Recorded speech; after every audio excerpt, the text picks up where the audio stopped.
Welcome back then, ladies and gentlemen, to SimPlay Motorsport. Apologies for being away for so long, but we are finally back with the Pro Series. The internet will hopefully hold for tonight as it did last night, and it is so good to be back in the commentary box once again alongside Kelly Davis. But before we start tonight, there is a couple of drivers out there running a bit of pink on their cars. I'll try and find one of them on the circuit. Jamal Clouden is one of them drivers. Obviously, as most of the community know, we lost a race driver, a dear friend to many in the community earlier this year. Sadly, we lost Aaron Myers, aka Who Darren, and today's his birthday, so we'd like to obviously wish a happy birthday to him, a heavenly happy birthday to him, and yeah, just obviously if family and friends are watching this stream of Aaron, you know, he is still in our thoughts, and he is still with the whole SimPlay community and the whole SimPlay League. And yeah, the Tuesday night's Who Darren Cup will remain in honour of him, sadly, this year. So we'd like to wish him, obviously, a happy birthday, a heavenly happy birthday, and yeah, nice to see a few of the drivers running the pink for Aaron out there tonight. But this is week 8. There is 3 weeks left. It's the final week of drop scores. It's also the final week of my partner in the comms box. He's jetting off to New Zealand tomorrow morning. Kelly, good evening. How are we? Are we looking forward to this final one? Yeah, absolutely. It's been a funny old season, Matt, hasn't it? We missed out a couple of weeks, and I'm not going to be here for the end of it. But it's good to be back. And as we said off air just before we started, let's have a good one this evening.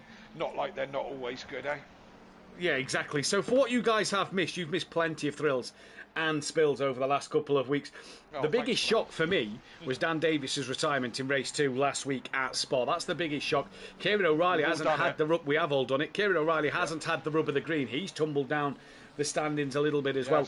It is Silf who leads the way, 31 points clear of Ben Rupp. That has continued between them two, and Rosowski's only 48 behind. Them three really have been the three to beat in the last couple of weeks. The surprise last week for me, Diaz in the Aston Martin, P8 at the moment overall in the current standings out there on track, took a double race win at Spa last week. It was a very, very cold Spa, and it was a double race win for him. Fantastic to see Diaz manage to get that double race win in his first win at SimPlay Motorsport as well. So brilliant to see that. But yeah, it's a fascinating one. We've had a great week though. Kieran O'Reilly is 109 points behind Silf at the moment. Schmidt is then in 5th place. Dan Davis is 6th. 168 points behind the leader. Comar's 205 behind in 7th. Diaz moved up to 8th, 221 behind. Clouden is 9th from Bolton. Matt Wright, Carlos, Mike Matthews, Brandon Williams, Skunky and McGowan. Overtaker, who's not here tonight, cannot win the championship. Neither can Leger. He's still waiting on his new wheel. Mezin is back after a long absence. Great to see him back on Tuesday night for the Who Darren Cup, and it'll be great to see him back out there in the pros. And then Radic continuing some fine form as well. The Gold Championship is Vitas, still 102 points clear. It's ebbed and flowed between Harris, Cairns, Langley and Hibbs over the last 2 weeks while we've been away. Vitas looks like he started to have a bit of a dip in form, but the others aren't able to massively capitalise in this Gold Championship, as we just see Watko out there just clipping the cheater and going into the gravel, manages to keep it facing the right way. So it's going to be a fascinating one to see what happens here at Kyalami. Harris is 2nd, Cairns is 3rd, Langley 4th, Hibbs 5th. Cardno's brought himself back into this contention now for top 2 in gold. He's only just off the back of them. 4 ahead of him. Manavola as well, he's had a few good races recently. Messino is P8, DeCourt, Watkowiak, Castro Clace, Ramsel, Butcher, Jimenez, Stardog, Smith and Gillies. All of them drivers can still win the championship in that Gold Championship that we have in front of us. Although I've just noticed Gillies doesn't have the additional number, so I'm just going to double check that and make sure that is all correct. In this one, every driver can still win the current Gold Championship that we have in store. Constructors wise though, 90 points separates MSA Racing and Team Audio Sport. Now obviously Dan's retirement, no points for him. Andy would have lost a further 10 points due to the retirement, due to the rules and regulations. meant that that's kind of put Audiosport a little bit on the back foot with 6 races left. Momentum Motorsport 348 behind, so it's still a 2-horse race realistically. Cloud9 are P4, Racing Softs are 5th, MSA Autosport P6 from Quantum Motorsport, the Casuals Team GBR, SimPlay Racing, Blaze Motorsport, Utopia Motorsport, and then Greasy Bandits Racing cannot win the championship, neither can the Balkan Sim Hub or the Bearded Racing Team. To fill you in as well, we have had several retirements, all penalty points over the last few weeks. That's got to 5 penalty points. Mike Matthews, Gillies, Dan Davis, Watkowiak and Butcher will all serve a qualifying ban tonight. Class is the other driver, but he is not racing. We're expecting 34 cars. We currently have 31. We're expecting 34, 33. Matt Wright might not be able to make it. So we're at least 2 away, if not 3 away, from having the grid. And the numbers, Kelly, I said off air that we got to last season and we had at this stage about 14, 15 drivers at the end of the season. We've still got 31 out there tonight, expecting 33, 34. That's great numbers still at this stage of the season. Absolutely, and I wonder if that's contributed by the gold category being a championship of its own, or just that the racing is so close and intense. You know, there's so many good, quick drivers out there, and you know, so I mean, the upshot of the last couple of weeks is, I mean, you know, a couple of weeks ago when we were last broadcasting live, I thought the Honda Hitman of O'Reilly was starting to maybe not have his hand on the trophy, but certainly starting to rub it a little bit, you know, and now it all turns round, and you know, it's all changed. I mean, the constructors for the Platinum still looking like, you know, like it was before, except with, you know, Audiosport dropping behind a little bit. But how things can change in just a couple of weeks, and I do wonder if it's just a slightly more competitive season this year, or this season, should I say, that's maybe keeping interest. Who knows? Who knows? But it's good to see so many drivers. It makes a great racing. Indeed it is to see. Welcome into the chat to Craig Stothard. Great race 2 win last night. Rob Smith, who says watch out for the cheaters. We've then got that of Sam Williams in the chat. Wainwright's there as well. He took a good sprint race last night. Yoshi in the chat. Great to see Yoshi. Hello, back Yoshi in the chat. Peaceful Stepdad as well. Yoshi saying that I've missed watching this. Hi Matthew, hi Kelly. Best duo commentating team. Well, thank you very much. Thank you very much. Stream looks all good, as everybody's saying as well. So we're all good there. If it does start to have any problems, please do just comment in the chat and let me know. Good evening to Gary Clauble, who I've just seen comment. Practice done. And it's qualifying ban man himself, Dan Davis, the quickest man out on track so far. That's not going to really... It is, yeah. Just go. Well, I don't know if he's just gone quickest, but he's quickest by a tenth. Yeah, he has. I was on board with him, and I wasn't paying attention. Yeah, wow. Okay, where did you drag that out from?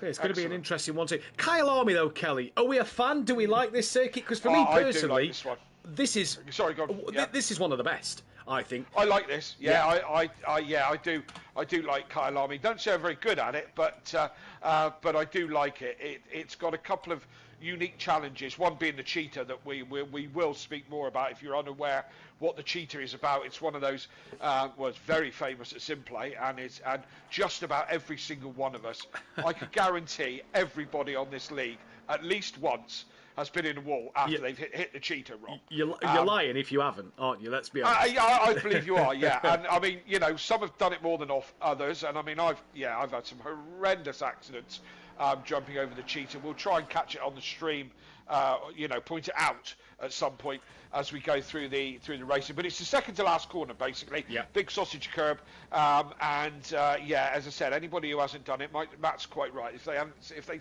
say they haven't, they're lying to you. So there's that, and there's some other unique. I mean, I like the uphill out of turn 1.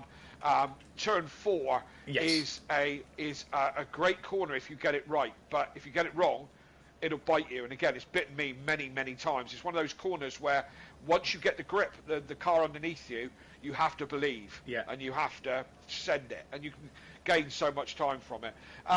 The section at the top of the hill as well, the kind of S's that dip down, left, right, left, great combination of corners there into a hairpin. Yeah, I like it. I like it a lot. It's brilliant circuit. DJ Phil's actually asked a really good question in the chat, and we'll get Kelly's driver of the seasons, because this is his last one tonight. We'll get his at the end of the night.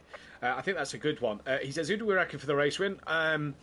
I think Mezin from second place, if I'm going to be brutally honest with you. I think Mezin from second place is going to be the one to watch in this one. But yeah, Skunky looked like he's had some pace. Yeah, he does. Yeah, he does. Yeah. I think Mezin's the one. Skunky back there in third, fourth. With McGowan as well. Possibly so. We'll see what happens. Yeah. But yeah, and then Phil says, let us know your thoughts on Project Motor Racing. I'm not going to make any thoughts. I think it still needs finishing, and that's all I'm going to really say. The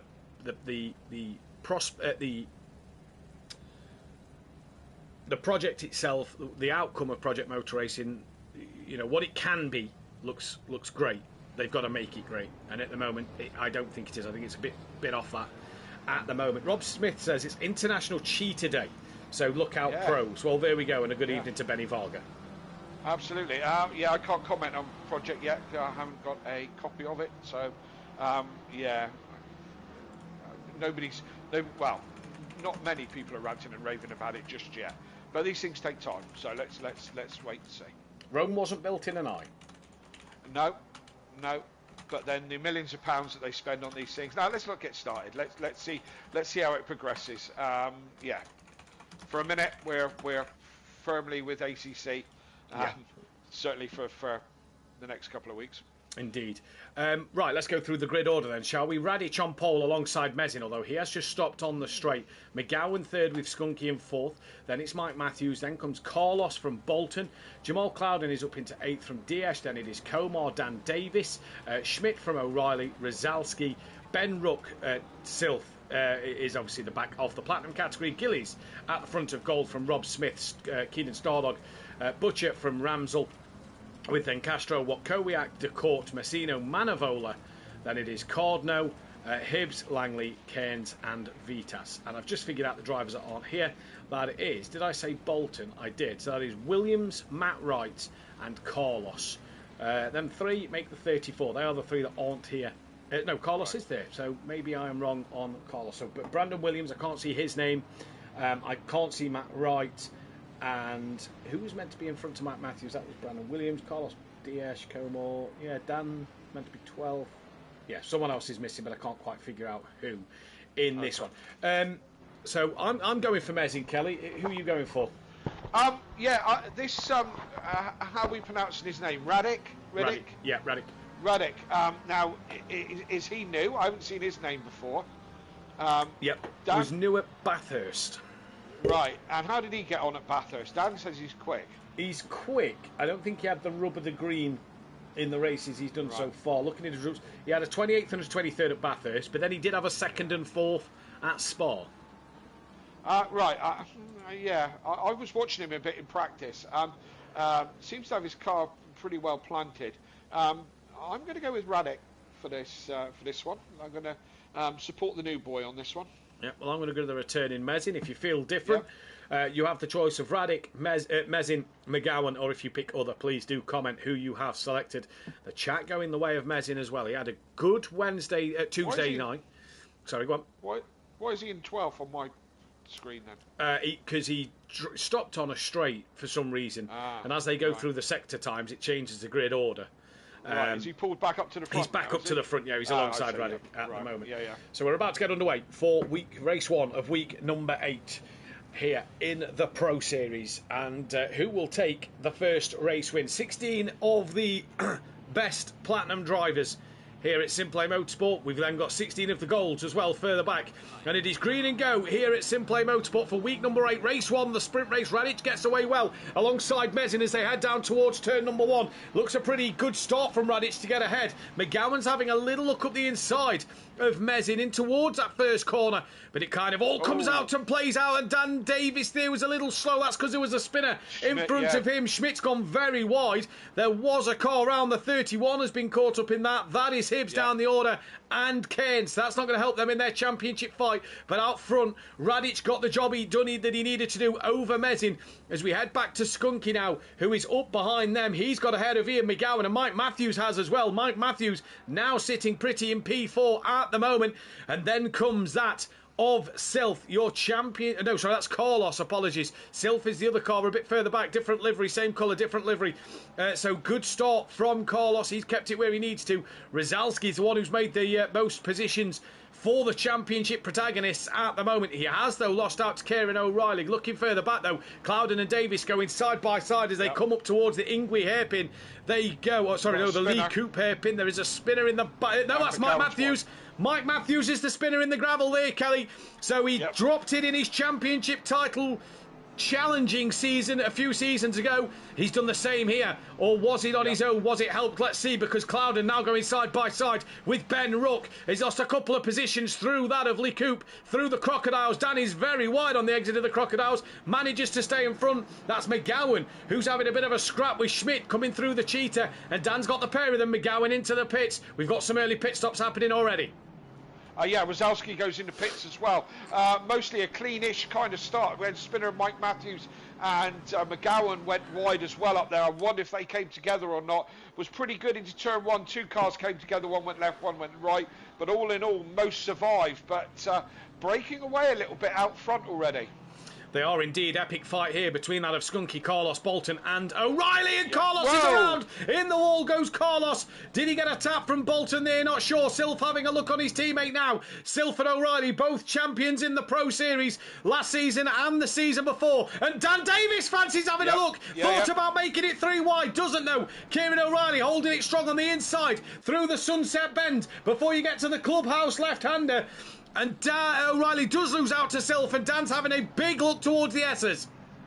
Yes, indeed, Matt. I nearly broke my sim rig then. I jumped straight over onto Sylph just as that was unfolding and nearly got a super eye full of Honda right in my face. I physically jumped when I jumped over because that was unfolding just as I moved from car to car. As you say, Dan looking racy now, and in the mix with Sylph and O'Reilly. Where's Ben Rook in all this? He's pitted. He's pitted, so we'll see where he pans out in all the rest of it. But as I said, out front, Radek now seems to be giving himself a little bit of a gap, as the good action here is with the champs. It is. Well, it's just behind Bolton. Bolton's nearly the train in the road here, but it's champ from 2 seasons ago, Sylph. Champ from last season, O'Reilly, and champ from 3 seasons ago, Dan Davis. Dan decides to box. So does Schmidt. As Schmidt nearly into the back of Dan Davis on the pit entry. Manages to avoid each other there, though.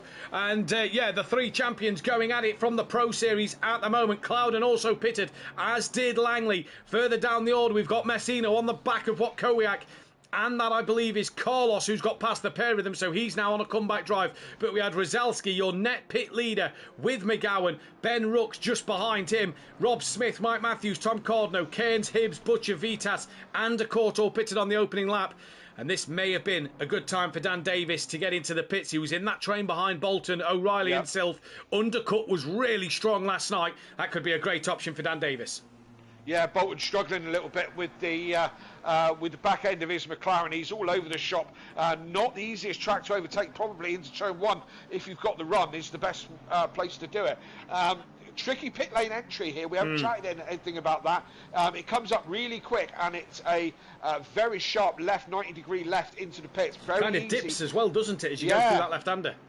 It does, yeah. It's a tricky entry, and it's tricky once you get in the pits. Very easy to speed your way in, and then you can hit the wall once you get in there. So it's a tricky pit lane for sure. It is indeed, and you've really got to be on it, because as you put your foot down out the Cheetah to get the power down, like Kelly says, the pit limiter line comes up pretty quickly, so you've got to make sure you get that absolutely right. So Bolton, Sylph, O'Reilly still having a fight. We've then got Gillies holding up Manavola, who's just going up the inside, coming down the mine shaft, now into the Crocodiles. He's up the inside of that of Comor. Comor back on the inside line, coming through the Crocodiles. There you go, now towards the Cheetah as Manavola got that done. They're side by side. They'll be brave to go side by side through the Cheetah. They do, and Comor hits the Cheetah, spins it around. He's kept it out the wall, gets straight on the brakes, but around he went.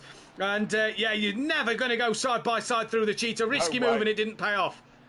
No way. It's one of those corners. Listen to me when I say you can't go side by side through there. And Dan has had a nightmare pit stop, Kelly. He's behind Mike Matthews, who had the spin on the opening lap. And he's been jumped by Rob Smith, Jamal Cloud and Ben Rook, Ian McGowan and Schmidt and Rizalski. Dan pitted ahead of Schmidt, let's not forget. He's way behind, so bad pit stop there for Dan. Yep, Silph's got a run on Bolton. Bolton gone very wide on turn 4, and now Silph fancies a look round the outside. That's reasonably brave round there, and can't make it stick. O'Reilly now also getting very interested in this as well. He's looking from one side to the other, going to try and capitalise when this all goes wrong for Silph and Bolton as they drop down now into this series of S's. There is an opportunity into the next hairpin, and I know because I threw one on the master. I put a sutty, send it on the sutty into that one. Silph does exactly that. Bolton goes wide, to be fair. No, almost opens that door for him. From the look on my camera angle, Kelly, Silph tapped the back of Bolton, forcing him a little deep. I was on board. I was on board with O'Reilly. He could have given him a little tap.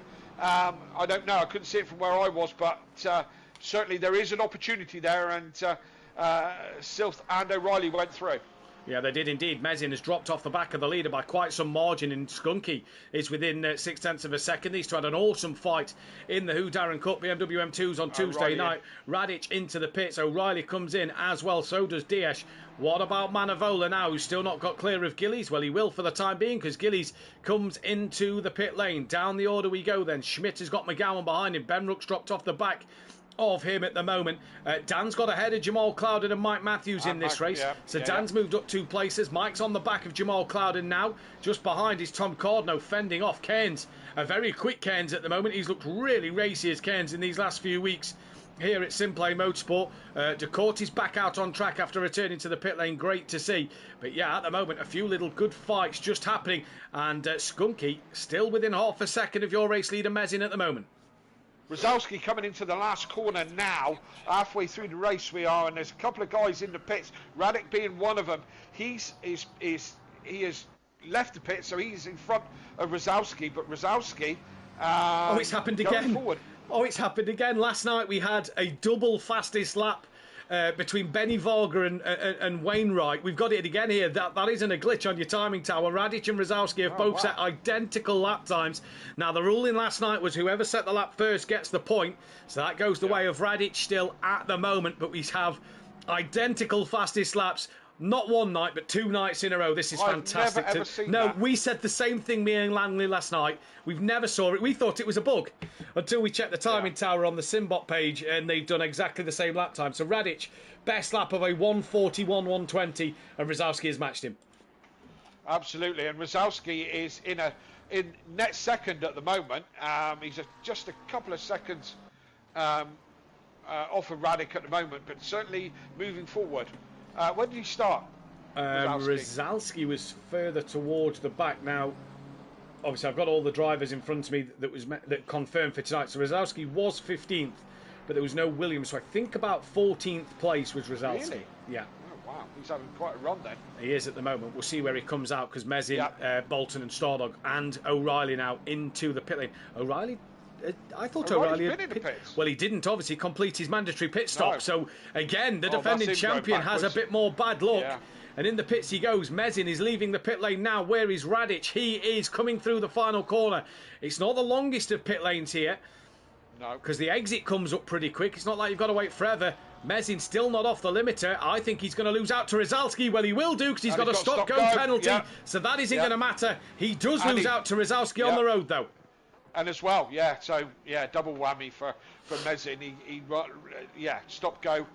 Must have just got off that. And there we go. The double fastest lap has gone, because Dan Davis has just set the fastest lap of the race. Alive. So, there we go. So that has been sorted. Mike's still on the back of Cloud, and we've then still got Cairns with Langley on the back of him. Cairns has dropped off the back of Cardno a little bit. Behind them, we've got Ramsell just ahead of Gillies. Ramsell and Gillies, bit of front-end damage. Both bonnets just flapping around a little bit. Coming down the start straight there. Gillies looks to have a run on Ramsell. Can't do so as they come up to turn 4. With O'Reilly still, where did O'Reilly come out actually? Out the pit lane, 26th. And behind that of Gillies on the circuit. No, he's got Hibbs in between him. So, when it rains, it pours. And the defending champion is finding out how tough it is to defend that title at the moment. Skunky leads from Silph. Silph has now done the fastest lap of the race. So, Skunky from Silph, Manavola, Watkowiak and Messino, the car still to pit, as is Komar, apologies. And Komar is going to stay out once again. So, the top 6 still to pit. 4 minutes 30 left. Absolutely. It looks like we're beginning to start a little bit of cheater bingo in the chat. Victim number 3. And how many more will we get? Who's going to be the next victim of the cheater? It's such a tricky corner, Matt, isn't it? The curb is so raised with a sausage curve literally mounted right on top. So it's not like it's a raised curb that you can try and straddle, because it's the sausage curve that throws you into the gravel. Absolutely, and the gravel it is gravel on the exit, so it is really threading the eye of a needle. And if you're too cautious through there, you lose valuable lap time. There is an opportunity if you're following, and the person in front of you is slow. Sorry, Kelly. Mike went for a late cut on Stardog there to make a dive. Didn't get the move done though. Managed to brake early enough to get it done, but he really late pulled out. Yeah, as I was saying, you really need to thread the eye of the needle through the cheater, and it's a walk on the wild side. As you say, going too hot and you hit the sausage curb, and it spins you around, you're out. Mike Matthews got that job done into turn 1, nicely done. And if you go too wide, you're on the gravel. Yeah. So, it is an absolute eye of the needle kind of stuff. So, who's going to be next? Who's next victim? Let's wait and see. Well, O'Reilly has cleared that of Hibbs. He's setting his sights after Gillies, who's trying to hunt down Rob Ramsell. Great fight between Cardno and Keynes, with Langley just in the background trying to stick to the pair of these two. They're not far off the back of Stardog and Mike Matthews and Jamal Clouden. So this all as well for the gold podium, because Rob Smith is your gold podium leader. Yeah. From then that of Stardog, it's Michael Harris, who's not here because I haven't seen his name pop up. Good one. Stardog currently second place. Cardno on that podium in third. Keynes running fourth. Langley in fifth in the gold championship. Keynes having a look to the outside of the Ingwe hairpin. There you go then. Lee Coop hairpin, sorry, there you go. And downhill now, Langley trying to get onto the back. But look at this, a bit of a train. Little spread out, but just starting to form behind that of Rob Smith, who's in the pits now. Skunky has done his pit stop. Where's he going to come out in relation to the leaders? He's off the limiter. Radic is going to go through on Skunky. That isn't even a competition, but Skunky is pretty close to the back of Radic. I say pretty close. It's not as close as I thought, but he's well clear of Rosowski. Skunky looks good for a second place at the moment. Yes, indeed. And Stardog going well this evening, isn't he? Still really keeping well. Pace. Still keeping pace with Clouden and Mike Matthews at the moment. Driving really nicely. Dan's still with the fastest lap at the moment, but only as good as 13th at the moment. So, as it all pans out, as you say, Rosowski now in that net third, Skunky in that net second at the moment. Where's Silth going to end up in all this? That's the question. And he was... Where was he before the pit stop? 6 or 7? 5th or 6th, wasn't he? Around that mark. Somewhere like that. Yeah. Has a normal sprint, plenty of action going on. Sorry, down Kelly. the field. I think Rob Smith's made a mistake because Jamal Clouden's got past him, and this puts Mike on the back of Rob Smith now with Stardog for the lead in this gold race with Rob Smith, who's having a bit of a good showing as well, up in 15th place, and Stardog sticking to the back of Mike. Yeah. At the moment, great little train this now. Jamal Clouden will want to pull away from Stardog. He goes and try and work his way further forward. He's up to 14th place. We're on the final lap of the race. We are already. And I think Manivola and Messino are in for a big penalty here. Have they not pitted? No. Well, unless their pit box is before the checkered flag, they could be in for a penalty. So unless they've looked in practice and gone, we're before the finish line here, we can pit and finish in the pit lane. A bit of Schumacher from Silverstone years ago when he did that stop-go penalty in the pits. Yeah, this is not smart what these would have or wanted. Stupid? We will find out. I think smart, because it could be. If their box is an inch from the line, they've only got to move forward an inch and they finish the race. Stardog nearly collected the back of Mike Matthews then. So that is Clouden coming into Clouden's the pits. in the pits. I don't know what he's gone in the pits for on the final, just before the final lap, but he's in the pits. Are he out of fuel? Surely not. Well, I think he might be, because if you think about it, the leaders should have pitted last time around. So if they've gone this extra lap because they've not done their pit stop, this might be why Clouden's out of fuel, because he may have had the fuel to get to the line there, expecting the checkered flag to fly. Maybe that's if you go fine margins on your fuel. We don't. I certainly never tend to. Always have a bit in reserve just in case these things happen. So has Clouden gone that tight on fuel? Maybe. Manivola's boxing. Right, let's go heli camera. Let's see where this plays out for Manovola. So through that tight left-hander as Kelly was on about, and he's straight in.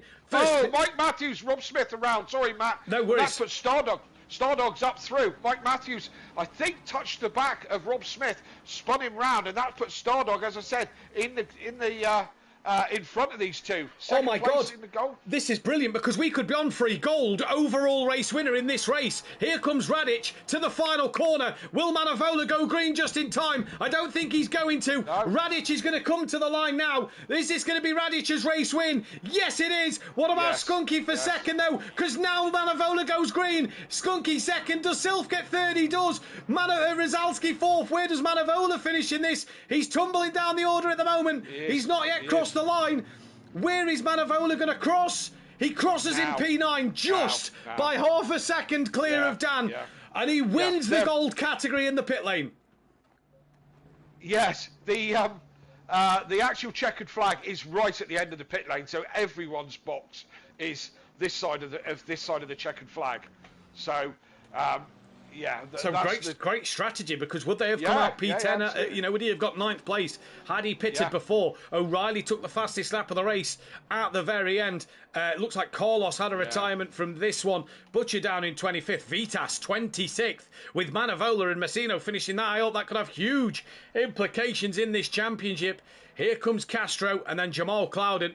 I think he miscalculated because of that Manovola Messino not fueling for the pitting at the very end, should I say. Clever strategy. And look, it's put them first and second in that gold category. I thought we were going to have Stardog on the podium there, but unfortunately not. Kieran O'Reilly with the fastest lap at the end there. Indeed he was. Good race for Kieran O'Reilly, that one. I'm sure he'll take that one and be pretty happy with it. But race one in the bag. What a race it was. Good evening to Chris, I saw in the chat as well. We'll be back, though, in just a few moments' time with race number 2. Don't go anywhere.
Welcome back then, ladies and gentlemen, to SimPlay Motorsport. Race number 2 is about to get underway as we're into the qualifying session for the one and only time this evening. Championship standings, well, Stilf extends his gap. It's 44 points to Ben Ruck. It's 52 to Rosowski. Schmidt, though, moves up into P4. At the moment, 130 behind. O'Reilly is 152 behind. Dan Davis 190. Then it's 249 points back to DS, who moves up to 7th. Ahead of Comore. Clouden stays in 9th. After miscalculating his fuel, he messaged me. Dan's pit stop dramas was his engine wouldn't shut off. Apologies for the language there. Dan's engine wouldn't shut off. And, I agree with your first statement. Yeah. Professional me, you know, do this for a living. Yeah, good. No, I'll give you that one as a slip of a tongue. Do you know what I mean? That was just genius. Genius. Jamal Clark's P9, Bolton is 10th, Skunk is P11, Mike Matthews is 12th, Matt Wright 13th, cannot now win the championship, neither can Carlos, McGowan, Williams, Radic, Overtaker, Leger and Mezin. Oh dear, what a way to send you off, Kelly, giggling away. There we go. Pro Gold is Vitas, 97 points clear of Cairns now. Cairns pulled a big points hole back there. Langley moves up to 3rd, 112 behind. Harris is 4th, Hibbs 5th. Manavola moves into 6th. He's brought himself into this fight. So has Cardno for that top, really for 2nd place. I don't think they're going to win this, but 2nd place on the table for them. Messino is P8 to Court 9th. Watkowiak 10th. Castro from Clace rams up, Butcher, Jimenez, Stardog, Rob Smith and Gillies. And in the Constructors fight, Audio Sport pulled 8 points back. They're 82 behind MSA. Yeah. Momentum Motorsport are 347 behind. Then it's the Racing Softs, MSA Autosport, Cloud9 Racing, the Casuals, Quantum Motorsport. Team GBR now cannot win the Constructors, neither can SimPlay Racing, Blaze Motorsport, Utopia Motorsport, Greasy Bandits, Balkan Sim Hub and the Bearded Racing Team. Kelly. Barely got a word of that. Barely a word. Oh dear. Oh dear. Yes. So back to quality. Skunky with the initial pace, and Silth in there as well. Silth is first man on track, so he's got clean air at the moment, and there's a lot of cars out there, isn't there? Yeah, there is a lot of cars. Obviously, the guys in the pits all serving qualifying bans at the moment, so we'll keep our eyes on them as Rob Ramsell goes up to 13th. Langley moves up the order. No, he doesn't. He was on an invalid lap. We're going to try and catch the number 7.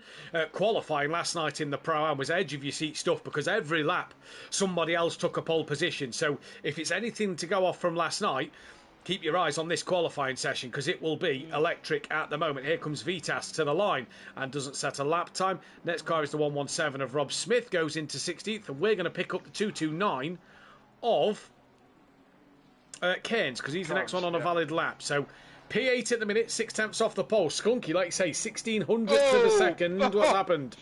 Ben Ruck got cheated. He managed to keep it out of the wall, but 90 degrees sideways, clipped the cheater with his front wheel. That's ruined that lap for him. There you go. Add that one to the tally of drivers to hit the cheater. Here comes Rosowski as Cairns did improve on that last run. Where's this going to put Rosowski? On the timing tower he goes up onto P1 by 2.5 tenths of a second. I think you're quite right. I think it's going to tumble like a fruit machine as O'Reilly goes quickest with a 40.4. That's flying. The Honda Hitman is back. He is indeed. 57, Manavola, who pulled a cracking strategy. In the first race goes P11. We're going to pick up the 664. That is McGowan, I do believe, who is down in 13th at the moment. I can't imagine he's going to be 13th when he crosses the line. No, goes up to P8. Yep. P8, look, and top 11 separated by that 1 second barrier, but there's half of that. I don't know what's just happened there. Rob Smith pulled off the racing line and Castro's driven straight into the back of him as Castro was on a lap. I don't know what has happened there, but Castro is at the back of Rob Smith on the start straight. And he's returned to the pits. Odd one. Is that happen on stream, did it? It did, yeah. I'm going to try and just watch my laptop and see that unfold. Oh, yes. That's a strange one, isn't it? I don't know if Rob was returning to the pits and thought he'd left enough room, but yeah, maybe slowed down. Real strange one. That was a very strange one to see. Yeah. Rob Smith, Honda felt amazing around here last night. Yeah, the Honda looks a good car on the on these intercontinental circuits, Suzuka, Bathurst, Kyalami and Laguna. It does, yeah. Sylph moves up into P3. Here comes Skunky. What will he do? Improves only into 4th place. Yeah, I was saying there's only a second between first and about 12th. As Rosowski backs out of his current lap, but that first initial gap is nearly half a second, Matt. It is, and it's a heck of a lap from Kieran O'Reilly. Yeah. It's fantastic. Could he get closer to the 140 dead mark? Because Daivs moves up into P4. Heck of a lap from him there. We're going to try and find the 57 coming towards Schmidt gets closer. The line. Here comes Manavola. What will Manavola do? There he goes, P12. P12. O'Reilly going out the pits on an out lap, as is Deesh for another run, as is Rosowski as well. So these guys all going out, rolling past Mike Mathews, because all he can do is sit and watch on a qualifying ban, as well as Dan Davis. All they can do is see this unfold. Schmidt, as I said, is the closest man now in his McLaren, but still 4/10 off the pole time. Absolute stonking lap by Kieran O'Reilly. Let's see if the track comes to these guys a little bit and anyone gets close to that. Can anyone go quicker? Who knows? Let's wait and see. It's going to be an interesting one to find out. Here comes Stardog. Great first race for Stardog. Moves up to 17th place. The 117 of Rob Smith. 2 seconds off the pole time at the moment. He also had a good run in that first race. He finds 2 more tenths. The 4:43 is the next one on a valid lap time. Let's see what Sylph can do now. Just over half a second he needs to find in this qualifying session. Still 6.5 minutes left. So a lot of time for drivers to make up some more time here. Yeah, doesn't improve Sylph, so goes back to the pits, probably on low fuel, probably doing these runs. Ben Rutt coming round the corner to complete a lap. What does he do? Stays in 6th place, doesn't go any quicker. I don't know if he was on an out lap or that was his fast lap. Carlos moves up to P5 now, half a second off the back of the pole. So half a second separating the top 6. Schmidt done on that current lap. The 57 of Manavola now to the line. Seems to be an awful lot of guys coming back to the pits, and do you think, are they all running really low fuel tonight, Matt? Either low fuel or they've possibly saved a couple of sets of tyres. You know, let's see if drivers take tyres in the race. But if they haven't taken, if they have saved enough sets, possibly coming back for a fresh set of tyres going into that last 5.5 minutes of qualifying. Yes, indeed. It's not a strategy we see very often because the tyres are only limited to 7 now, isn't it? 7 per round. Yeah, that's right. So yeah, using up 2 sets of tyres on quali. Well, yeah, I suppose it depends what you've used in practice. I mean, I would only use 1 set in practice. I'd probably only use 1 set for the season. But I'd only use 1 set in practice. 1 set for the sprint. So there's 2. I suppose, possibly 2 sets for the feature if you need to. It still gives you a couple of sets of quality tyres, doesn't it? Yeah, exactly. So we'll see what they can do. And track position's important, so I suppose it makes sense. Yeah, 100%. Here comes Castro now to finally get a lap time on the board, and he goes 26th at the moment. Ben Ruck coming round to complete another lap. Will this be his final run before he puts a fresh set of tyres on? Let's wait and see. Running the pink on his car for Aaron Myers. It's his birthday today. Obviously, we sadly lost Aaron Myers earlier in the year. Ben improves by a couple of hundredths. Yep. So, not a lot of time out there. But we kind of saw this last night. It was into that last 5 minutes where the time started to tumble and we started to see, improvements from everybody. Hibbs is the next car. What do we make of Hibbs this season? Because, he had a cracking back end to the season last year in that McLaren. In the Honda this year, what do we think he's? How do we think he's done in the Honda this season? Yeah, all right. Hibbs is a good driver. He's ex-Pro-Am champion.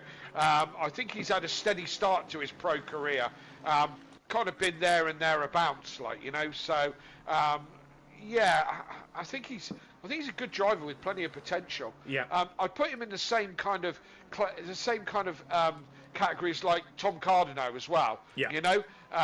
Where they're great drivers and they steadily just get a little bit better and a little bit better, and I put Hibbs in that one. So I think running the Honda I think you've got to know it really well. Yeah. You know, well, to it took get the O'Reilly. Absolute best out of it. O'Reilly did it the other season, didn't he? And wasn't great, and then really sort of learnt that car for last season and this season, didn't he? And he's looked really good in it both times. Yeah, absolutely. Now 229. Kane's currently a gold pole sitter. He's in the top 12. He's within a second and doesn't improve there. Ben Ruck coming round once again to finish a lap. Yes, indeed. Ben's in a great position on track here because he's got no one behind him, he's got no one in front of him, he can just do his thing as he moves up to second place with that lap time. Yeah. So there's the improvement from Ben Ruck. 3.5 tenths he needs to take pole.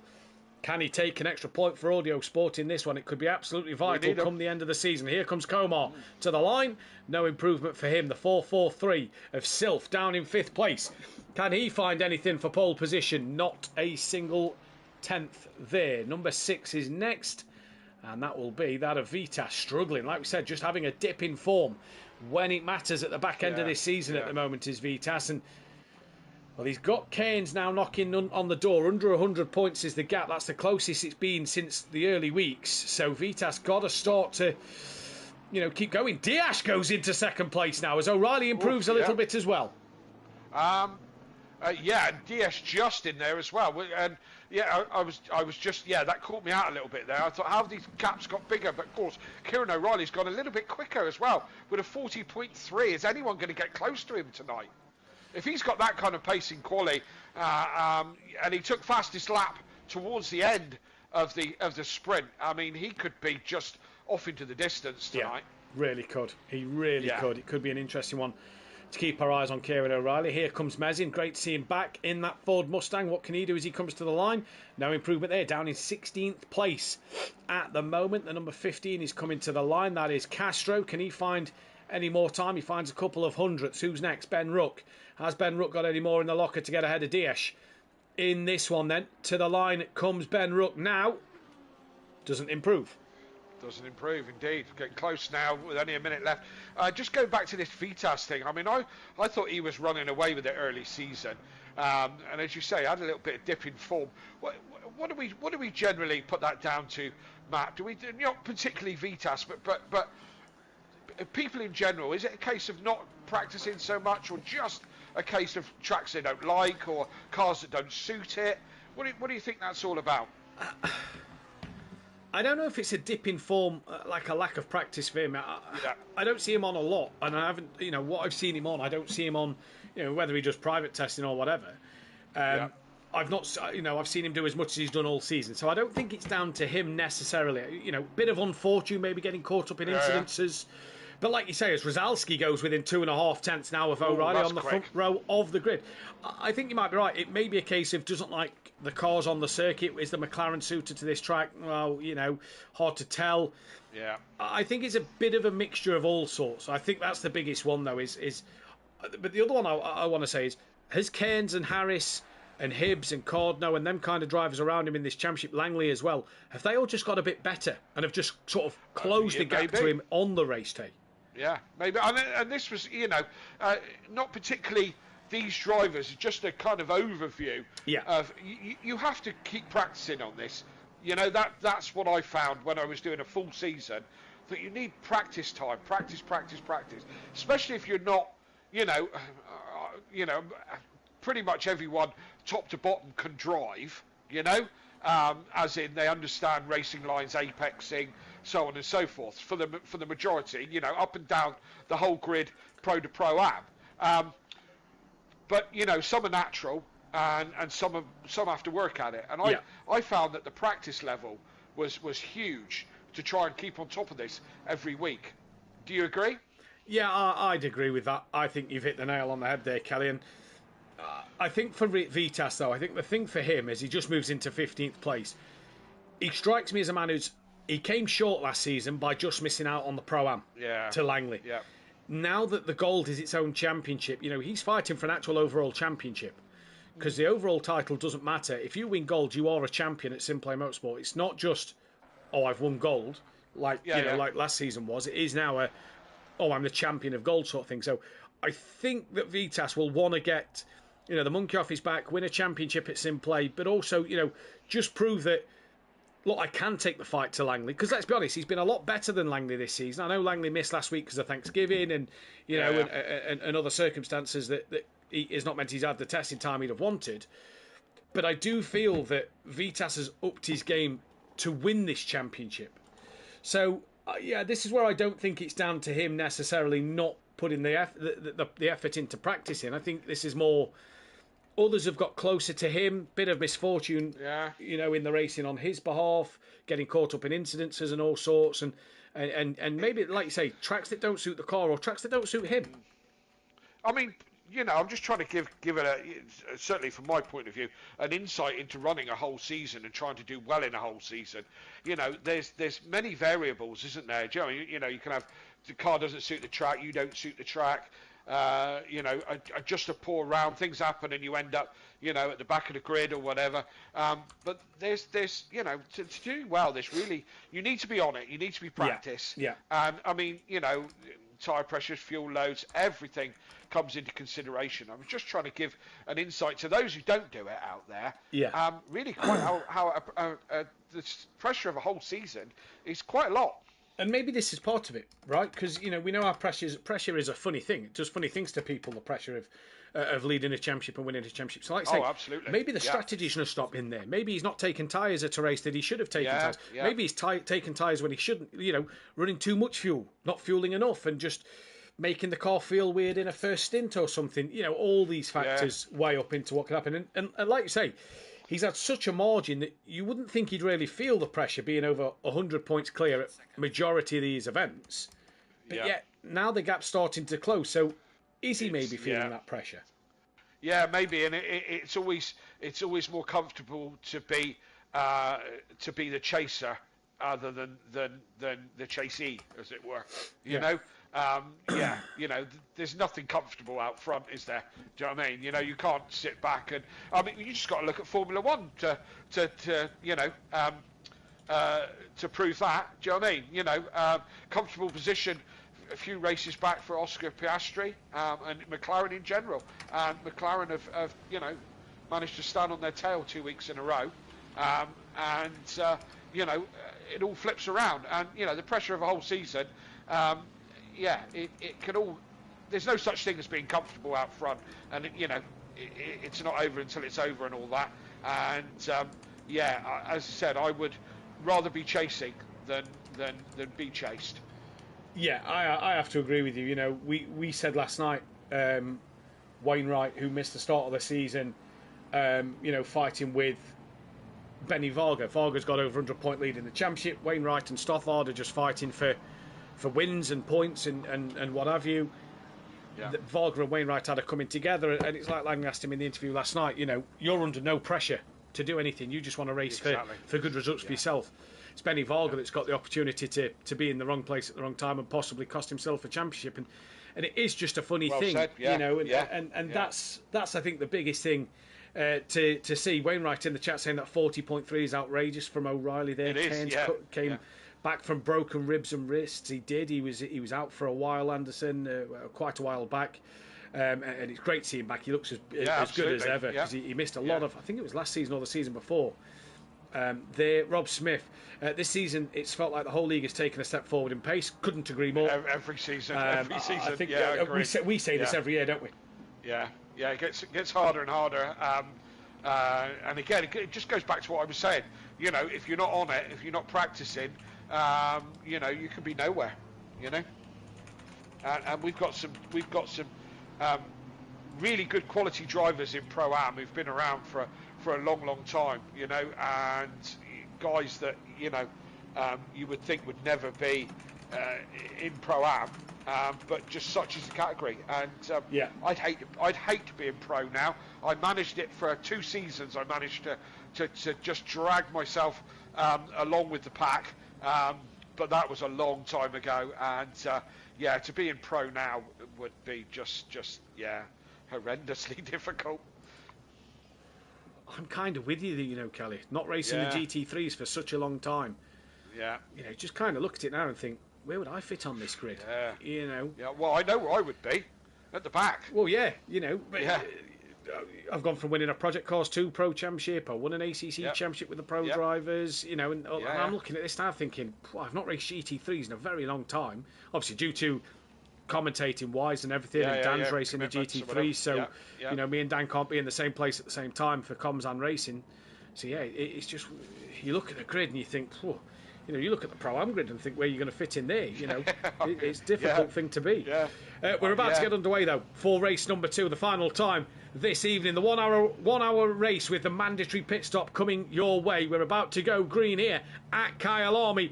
Coulter and Donington left, but green and go for race number 2. I think O'Reilly there just looks like he's got a better start than Rysowski. Looks like he's just pulling in front a little bit more now. It's Schmidt who's got a good start on the 3rd row though. Looking to the outside of Ben Ruck, who's looking around the outside of Diaz. Very, very tight through there. Rysowski tried to attack O'Reilly, couldn't get through. Everybody looks like they've got away relatively cleanly, apart from the 12 and 28 of Messina and Watkowiak. They for some reason have drove into the pit lane, and there's a spinner. It's Butcher in the wall, the first spinner of this second race, but everybody through the first section relatively clean there, Kelly, as Schmidt going side by side with Sylph through the sunset left-hand bend, really the right-hand bend, really long corner to wait for, and Sylph gets that job done. McGowan sticks his nose in on Schmidt and backs out of that one.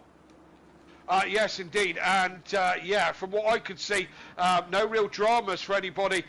Dan's going wheel to wheel with Castro at the moment, just behind Hibbs. And, from what I've seen, no major accidents. I don't know who went into the pit lane and why, but all clean and fair to start with. It is, as well as we're seeing Langley try and go right around the outside of Clouden there at the Lee Coupe hairpin, but can't do so. Dan's gone up the inside of Rob Ramsell. Ramsell probably giving him a little bit more space. He's given Dan a flash of the light, so Rob to flash the lights would probably mean there's been a bit of contact somewhere, knowing Rob Ramsell. Yeah, there we go then. So Rob's giving Dan the flash. Not much, but they did touch. Knowing Rob, that'll be a ticket probably coming into the line-up later on. Watkowiak returned to the pit lane. Oh, that's Clouden off. Watkowiak. Sorry, Kelly. Clouden off. Got on the cheat. I don't know if he was pushed or whatever. Come around the corner and he was sideways. Dan has dived into the pits straight away. And he talked about he was going to do this strategy. So let's see. This is his mandatory stop by the looks of it. So, he's going to get on with that, get his head down and just try and get some clear air. The only man who's going for that strategy... Oh, no, hang on, I tell a lie. We've got Uja Macau in there. Watkowiak, he's into the pits as well to do his stop. So he's coming to get his stop done. Two of them trying it. Well, the two of them trying to go long in this race, but it's O'Reilly from Rysowski who's coming under pressure from Diaz. Then it's Ben Ruck, Skunky and Sylph all in a train behind that of Rysowski at the moment. Schmidt just a little bit further behind. Big gap then back to McGowan with Carlos, Radic, Comore, Cairns, Bolton, Cardno, DeCourt, Vitas, Mezin, Manavola, Langley and Hibbs. All on the back of him. Then there's a little gap to Rob Ramsell, who's got a little daylight between himself and Castro. Then comes Gilly, Stardog, Smith, Mike Matthews, and then Butcher, Clouden a little further down, then Messino way down after he come into the pits at the start of lap 1. Watkowiak, winner in the Golden Race 1. He's still in the pit lane, so not sure what has happened to Watkowiak there, but already a good start. Skunky trying to attack Ben, though, into the Crocodiles, can't do so. And further back, that was McGowan coming under pressure from Carlos at the Crocodiles as well, but still nothing changes hands there at the moment.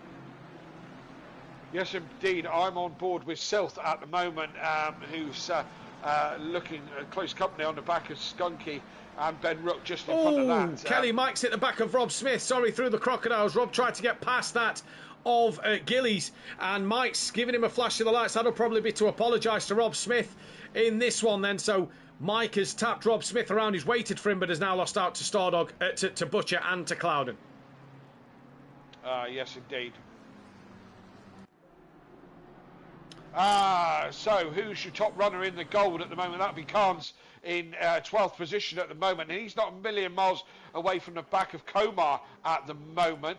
A lot of these in close company, but until you get to McGowan, then McGowan just dropping back off the front runners. That next one being Schmidt, who's in again, isn't far away. Got a bit of a watching brief over Sylph, and that's when the action really starts. Is Sylph, Skunky, Rook, Diaz, and Rysowski out front. Kieran O'Reilly. By the time we're a lap and a half in, he's pulling away with a 1.5 second gap.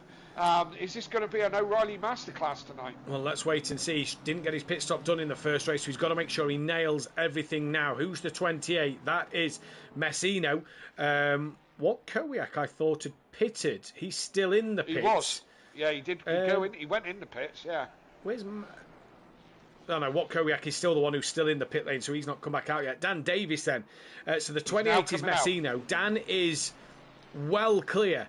Messino is well clear of anybody else. He's trying to get in on the pack. He's 15 seconds behind. Dan is 20 behind him. So them two will obviously be hoping that by the time they catch up to that train of cars that still is there, some of them would have darted into the pit lane for this strategy to work. Let's wait and see. Mezin on the back of your gold championship leader of Vitas at the moment. But he's bringing Manavola, Langley and Hibbs with him as well. So Vitas wants to be careful here that he doesn't get overtaken by the rest of the gold category. Cairns is his main championship rival now, and Cairns has got 1, 2, 3, 4 cars in between Vitas and himself. So going the way of Cairns at the moment. So this strategy that Dan is trying, Skunky goes very, very wide out of turn 4, but doesn't really lose any pace over it. Probably just a bit of a moment that he'd rather forget.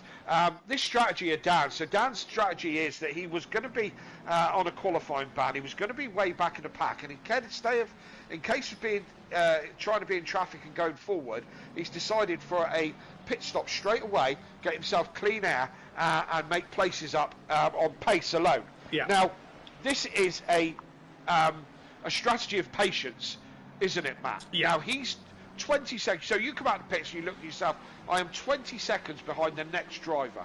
And you think, oh, God, that's a mountain to climb. Have I made the right decision? And then there's a fear of overdriving the car, trying to chase that lap time to make this work, and then overdriving the car, and of course making mistakes. So he's got to keep his head. It's a strategy of patience in many ways. But the bonus for Dan is 53 seconds you lose for a tyre change in the pit stop. Yep. That's 48 if you don't take tyres. So yep. Dan is 19.8 off the back of Mazzino, and he's 15 seconds off the back of the rest of the cars. So that is about, what's that, 34 seconds. Well, if you're not taking tyres, you're in there for another 14 seconds. So if you count an extra 14 seconds, that's roughly where Dan could be. If you add an extra 5 on that, which makes it 53 seconds, that's where Dan could end up as well. So Dan at the moment sitting in a position, but let's not forget, that's 19 seconds as it stands. Dan can gain on these cars while they're all still in these queues and battling, isn't it? And you know, we'll keep an eye on Dan's lap times on the timing tower, and we'll sort of update you as we go through this race. He's yet to come to the line, and we're watching a heck of a scrap behind Mezin at the moment. He's got himself past Vitas and De Court as well. So De Court now has got Vitas for company, but Manavola's with them. Langley's lost out to Hibbs. Ramsell, Castro and Stardog are all on the back of this battle as Castro looks up the inside of Ramsell into the sunset corner and can't get past there. So looking pretty good value back at the back end midfield of this grid. Out front though, like I say, O'Reilly 2 seconds clear of Rosowski, who's still got DS within a second. Ben's close with Skunky and Sylv. Big gap back to Schmidt, who's on his own because McGowan's not near. Then Carlos is pretty close to Schmidt. Bit of a gap back to Radic. Not as dominant as race 1, but obviously qualified a little further down the order than what the reverse grid. For the reverse grid, he was on pole position, as we know. He's got Cairns for company, who's trying to put as many cars between himself and Vitas as possible.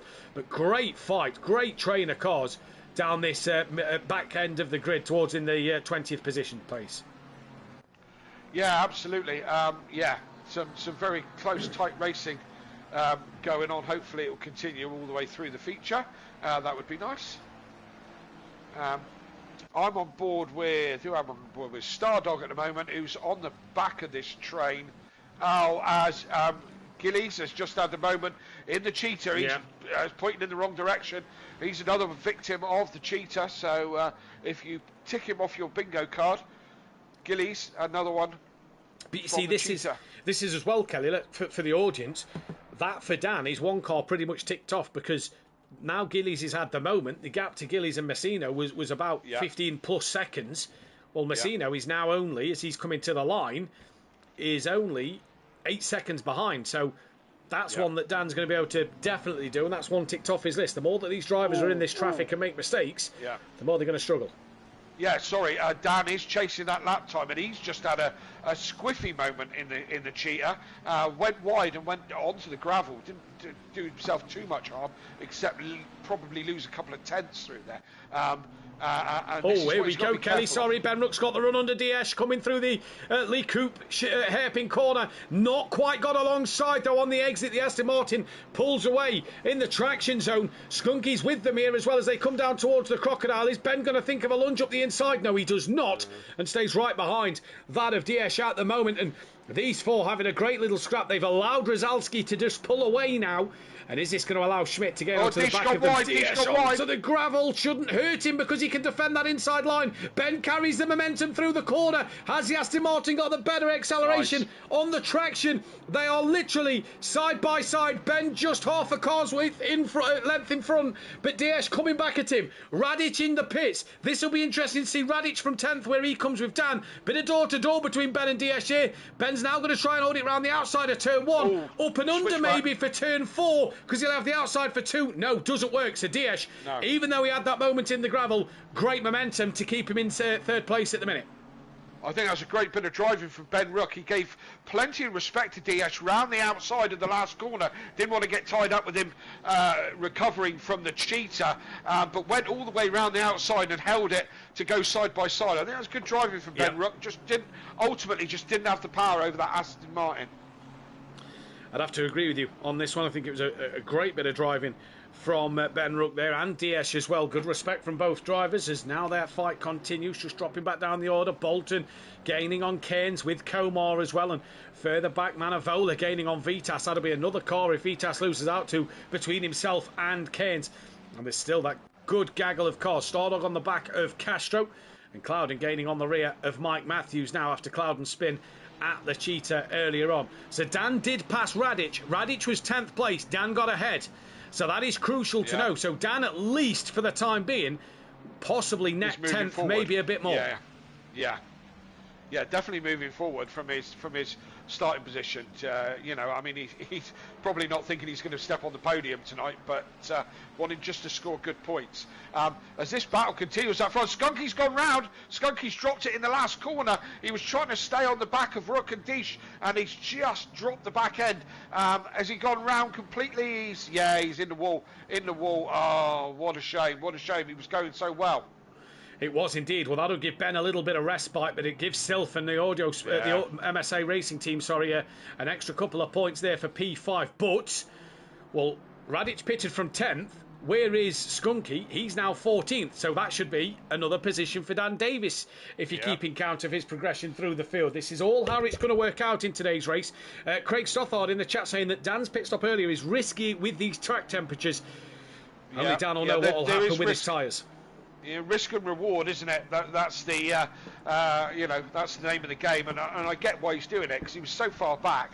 Why not try that strategy? As I said, he's very unlikely to step on the podium this evening, but but maybe a good strategy to score good points. I mean, what have you got to lose? Stranger things have happened, and he's trying to do all he can to try and close up in that Constructors' Championship. I think he's pretty much set on that Constructors because he's quite the margin back in the Drivers' Championship. It'll take a miracle to get ahead of Sylph. It'll take Sylph having a few bad rounds. It's doable, but it is a big margin for him to claw back in this one. Then Bolton on the back of Komar. Just behind them, we've got Cardno and Mezin going at it as well. Further down the field, Manavola has been overtaken by Hibbs and Langley, so he was on the back of Vitas. He's now, ended up behind Hibbs and Langley in this one. At the moment then, where was Clouden? He was close to the back of Mike. He's dropped off the back a little bit now, and Dan's 18.3 behind Messino. That gap was 20 seconds a few laps ago, so slowly but surely bringing that gap down at the moment. Skunky into the pits, so clearly that damage means that he's had to pit. He can't continue with that damage at the moment, and Langley gaining within half a second now of Hibbs. Sylph has pulled up to the back of Ben Rook now, and is closer to Ben Rook than Ben Rook is to Dish, and Rozalski having a bit of a moment on that last lap, just kicking up the dust through the cheetah. No real harm done, but just a small mistake. And kicking up the dust as Ben Rook goes a little bit wide as well. Oh, who's that in the wall? I think that's what Kowiak in the wall. Indeed it is. He's off the track. He's had a moment at turn 4. He's in the wall. Stays on the grass, though, as there's a lot of traffic coming through to lap him. He pulls to the left-hand side and off the road completely. And that'll probably be to return to the pit lane. He is 3 laps down in this race as well, is what Kowiak. As Dan has jumped Skunky in the pit lane. He's just done it. So Dan Davis makes up yet another position in this one then. And obviously that was... possibly, we don't know if Dan would have jumped Skunky with Skunky being in 5th, but that was definitely down to Skunky's incident at the final corner that has helped Dan get through. And to make matters worse, Skunky gets to stop go for his troubles. Yeah, his night's going from bad to worse. He was, in contention for a podium. Now he's, it's all gone bad. As Deesh goes wide on the cheater, kicks up the dust, no real harm done. All these guys, Deesh, Rook and Silt, all looking a little bit tail end happy, running a little bit wide here and there. Definitely pushing on, these guys. Yeah, they're definitely trying to explore the limits a little bit, aren't they, in this race at the moment, as Manavola's gaining on the back of Langley. Langley's still stuck behind that of Hibbs, who's gained onto the back of Vitas as well.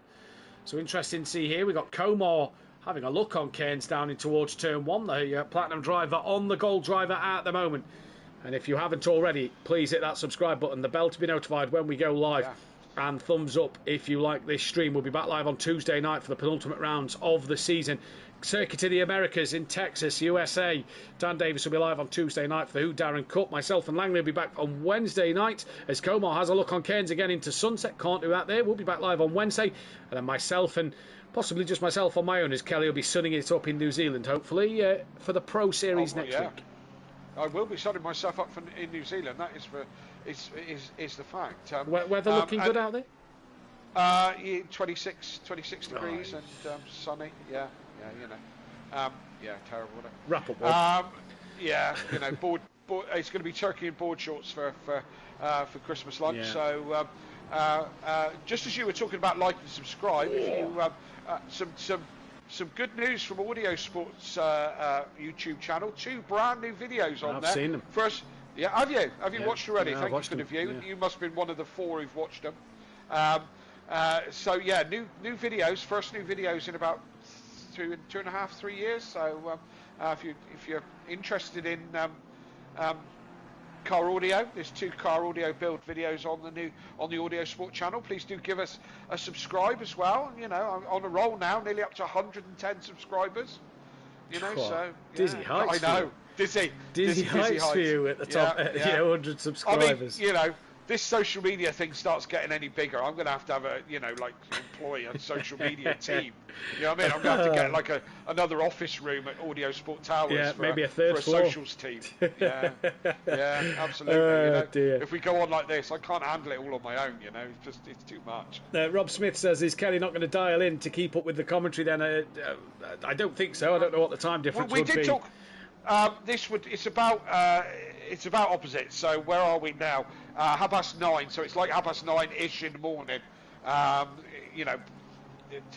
Time differences, summer times and winter times, changing the clocks. There is a slight difference, but it's about 12 or 13 hours different.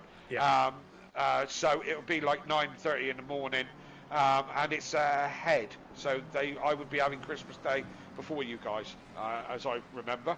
I'm going to try to, Rob. I'm going to try to at least be watching and comment on some of the on the audios on the YouTube chat. But we did talk about if there was any way I could get in, but they just, we can get his voice, but you won't be able to see the picture unless it's delayed through the stream. That was, I think, the problem we found here. Comar on the back still of Cairns for 9th place. Brought Bolton into play a little bit here. This is the closest fight on track at the moment. Yes, it is, as Vitas pitted, and he's been jumped by Dan Davis and by Radic. So Dan ticks another one off the list. That's 3 drivers he's now passed in the pits. And is this strategy working? We'll wait and see. In fact, let's take a quick look while watching this fight. Dan's last lap was a 42.1. The leaders are lapping in the 41s, but let's not forget the leaders are a lot lighter than Dan at the moment. Dan's got to fuel to the end. The leaders may be half and half sort of fuel. We see pit stops around the 40 to 20 minute mark, don't we? It's around this time as Butcher's now in the pits. So the leaders lapping a lot lighter. Dan's lap times a match in that of up to Cardno in 13th place. But let's not forget, Dan's running a full tank of fuel, and the other drivers are all running, from what I can see, pretty much half and half. Yeah. We're going to see how this is going to, Yeah, Dan's got the 13th fastest lap time at the moment in this race. So that just puts it into perspective of where Dan's pace is at the moment. But Dan's been running on full fuel for the entirety. Yeah. As I said before, it's a strategy of patience, isn't it? Yeah. You know, and he might be just taking it just a little bit easy as well. Try and save his tyres. Well, he's passed Butcher in the pit lane as well. So that's another one done. 4 pitted, 4 passed for Dan Davis in this race at the moment. Stardog gaining on the back of Castro. Mike's not made his way through the field. Maybe Mike should have copied Dan's strategy here, because Mike hasn't come through the field that quick. Neither's Jamal since his spin.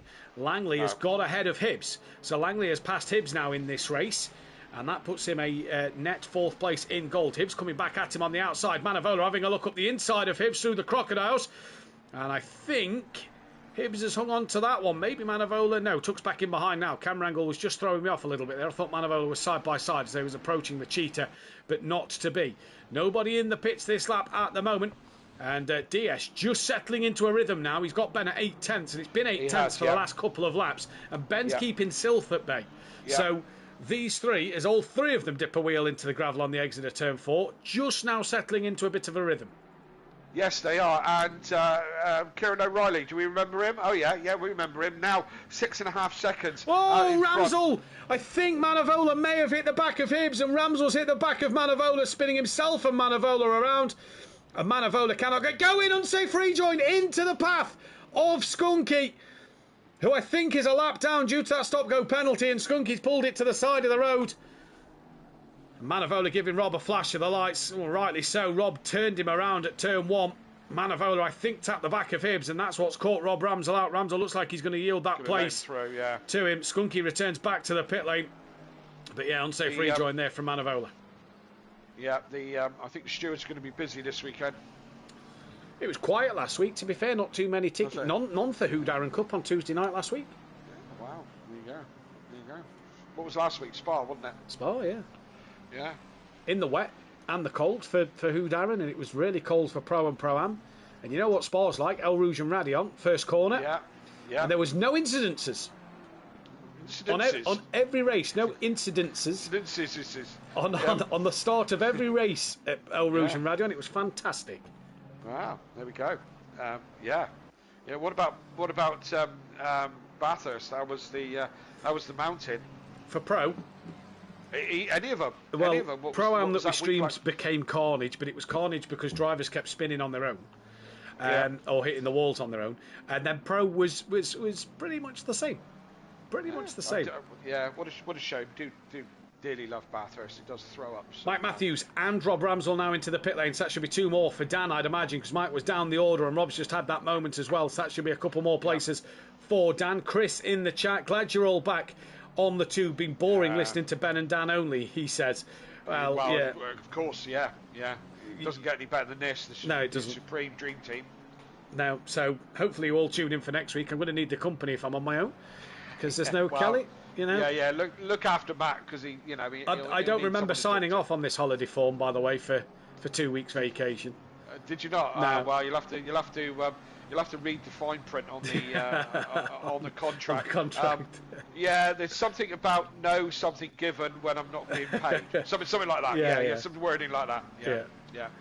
Comor having a look on Keynes once again out the lead coupe chicane, but can't get that traction. That BMW seems to get better traction out the corner than the McLaren at the moment. But Comor is all over the back. Is he now looking up the inside, coming into the crocodiles? Had a good look and through he goes. Yes, he does. Hangs on to it well. Keynes is still there. This could be side by side into the cheetah. No, it's not. But Bolter makes it side by side, and they get through scot-free. And now Mezin's having a look. So Keynes has lost nearly 3 places. Can Mezin get this move done?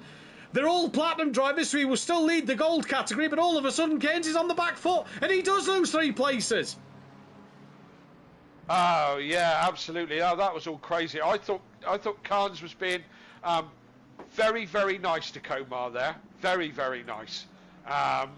I didn't think that was going to work from Komar. That was too much of an acute angle to be going into that right-hander. I didn't think that was going to pan out. I think Carnes was being very gentlemanlike, and I think that maybe just ended up getting him mugged off by the other two. We're told to start a poll on who people think is going to win the F1 World Championship, and that's because I forgot to do a poll for who's going to win this race. So there you go. There's your poll for the F1 champion, okay. Kelly. Let's cover it. Yeah, just quickly. Who would I like to win? Who do I think is going to win? Yeah. I'd like Norris to win the championship, purely because and this is just my opinion. Max, we know, is the real deal. I believe that Oscar is the real deal.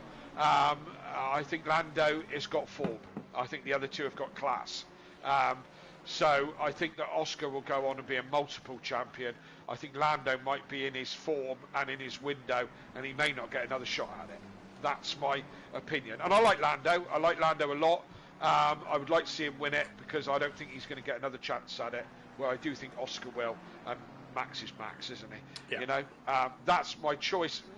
What's going to happen? Well, anything could happen. Absolutely don't write Max Verstappen out. You know, Norris is in the box seats, but this is, if anyone can find a way, Max Verstappen can. That's my kind of theory on it. I'm not going to see it. I will be still travelling. I will get to see the race. Family over in New Zealand are recording it for me, but I'm not going to get to their house till about the 13th of December. So I'm not going to see it till then. So I will know the result. Who came out into that traffic just then? Gillies. Bolton just Gillies just been kind of muscled off track a little bit by Bolton there. Mezzin now having a bit of a look, and all kind of action just there out of that pit stop. What about you, Matt? What do you think about that? I think Lando's got the points advantage, but I don't know. 2021 springs to mind with Max. It does. I know that him and Lewis was tied in 2021, but that's what I mean about anything could happen.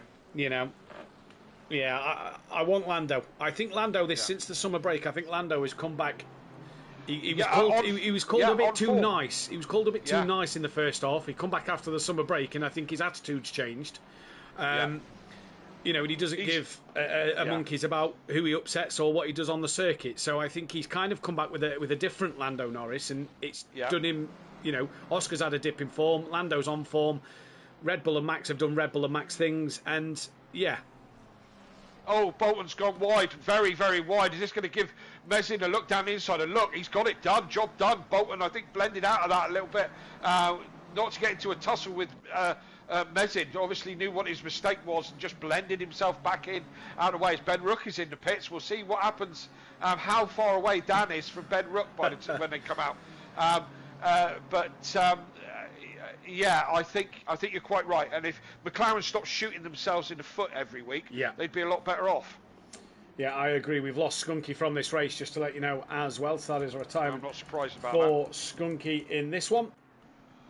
Not overly surprised. What Kowiak's 10 laps down as well, so I'm going to assume that is a retirement for What Kowiak as well. Although he is back out on the circuit, I do believe. Is he? No, it won't let me press on his name, so I think he may have also been a retirement. As Bolton here going side by side now with Keynes. Keynes coming back at Bolton after Bolton's just overtaken him. Side by side they go in towards the clubhouse bend. Can't get it done there. Ben has pitted and has came out well in front of Dan. Dan is about 14.5 seconds behind Ben. Ben was fourth in this race. So 14.5 seconds. I'm going to assume Dan's going to be around this fight here, possibly, maybe around the Mezzin Komar area. Yep, and Carnes having another look at Bolton there. I was trying to read the comments, and look back, and Carnes is all over the back of Bolton. Mezzin has pulled away from these two a little bit now, but now he's got through. He's away a little bit. How are we still getting up? Oh look, Kieran O'Reilly, he was the one leading the race. I remember him. 10 seconds now out in front. Could be a lights to flag victory for the Honda Hitman tonight. Yeah, could be indeed, and fair play to him. Fair play to him if he takes this win. It'll be a return to form for Kieran O'Reilly in this one. Rob Smith saying, if anyone has a Sky F1 contract they aren't using this weekend, I know someone that would love to watch it live with an arrow pointing to the left. So I think that might be Rob. I think that might be Rob as well. Yeah. Right, Brzezalski, Schmidt, Castro and Langley all into the pit lane. Halfway through this race in 30 seconds. So let's see where Brzezalski comes out in regards to Ben. Where is Ben on track? Just gone through the cheetah. And Brzezalski has just gone green. So has Schmidt. So he was behind Brzezalski by a couple of seconds. And was ahead of Schmidt by a couple of seconds. Brzezalski's off the limiter. Dan's just coming and Schmidt's also come off the limiter. Has Schmidt got the jump done on Ben Ruck here? No, he has not. Ben manages to come out ahead. That gap looks a little closer than what it was earlier, though, so maybe Ben didn't have the best in or out lap. Yeah, I think we've got to wait for Comore to pit. I think that's where Dan's around, the Comore area at the moment. There we go. Rob, my house is empty. Do you want to use my house? You're not far away from me. Yeah, good to have you can have my house. There's a Sky subscription. Just doing nothing this weekend. Oh, call 15 drive-through for track limits. That is Castro, who is down in 23rd place at the moment, and he was on the back of Mike. For track limits, did it say? I'm sure it said for track limits. Just have a look at yours. Oh no, we're not going to see it on the stream because it's underneath where it's boxed out, where the overlay is. Right. So we won't be able to see it. I thought that said track limits, but it may be for speeding just a little bit in the pit lane. Right, Comore in the pits. And McGowan and Mezin. So this will be crucial to see where Dan comes out now. Ben has got Massino in between him and Brzezalski. Dan hasn't yet caught Massino in this race, surprisingly. I thought Dan would have caught Massino quicker than what he has. But again, Dan running a full tank of fuel. So he's on, a completely different strategy to everyone else. His tyres could be shot at the end of this one. We'll have to keep our eyes on his pace. Mike's on the back of Vitas.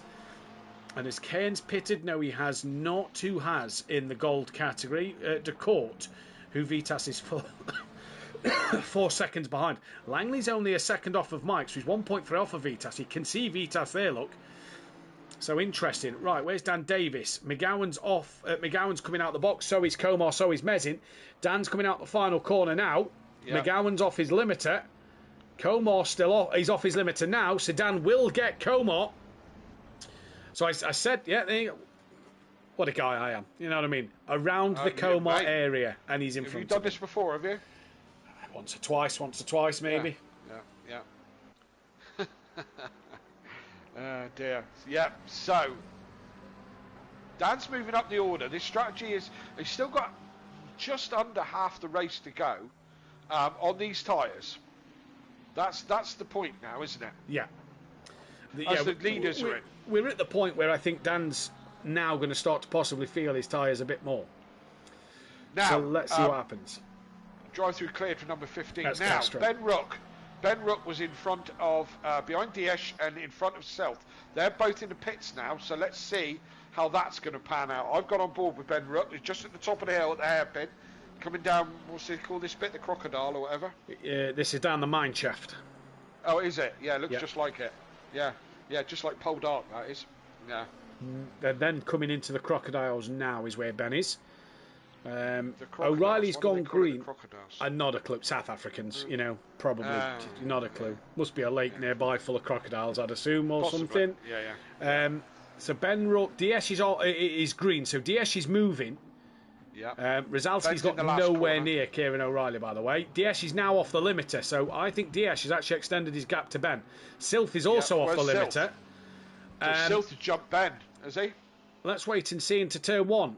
But I think he has. Yes, he has. There we go. Yeah, he has. By a good margin. So both MSA in front of both Audio Sport. That'll give him a few points back in this race at the moment then. Cordno, Manavola, Messino in the pits. Dan's up to P10. Where did I say Dan would be in this race? Around P10. P10. Ah, you're some boy, you are. Mate. You are some boy, aren't you? Hey. You live it, don't you? I do. Live it, love it. You live it, love it. Breathe it. Got it down. Langley's lost out to Radic in this one, and he's got Manavola on the back of him.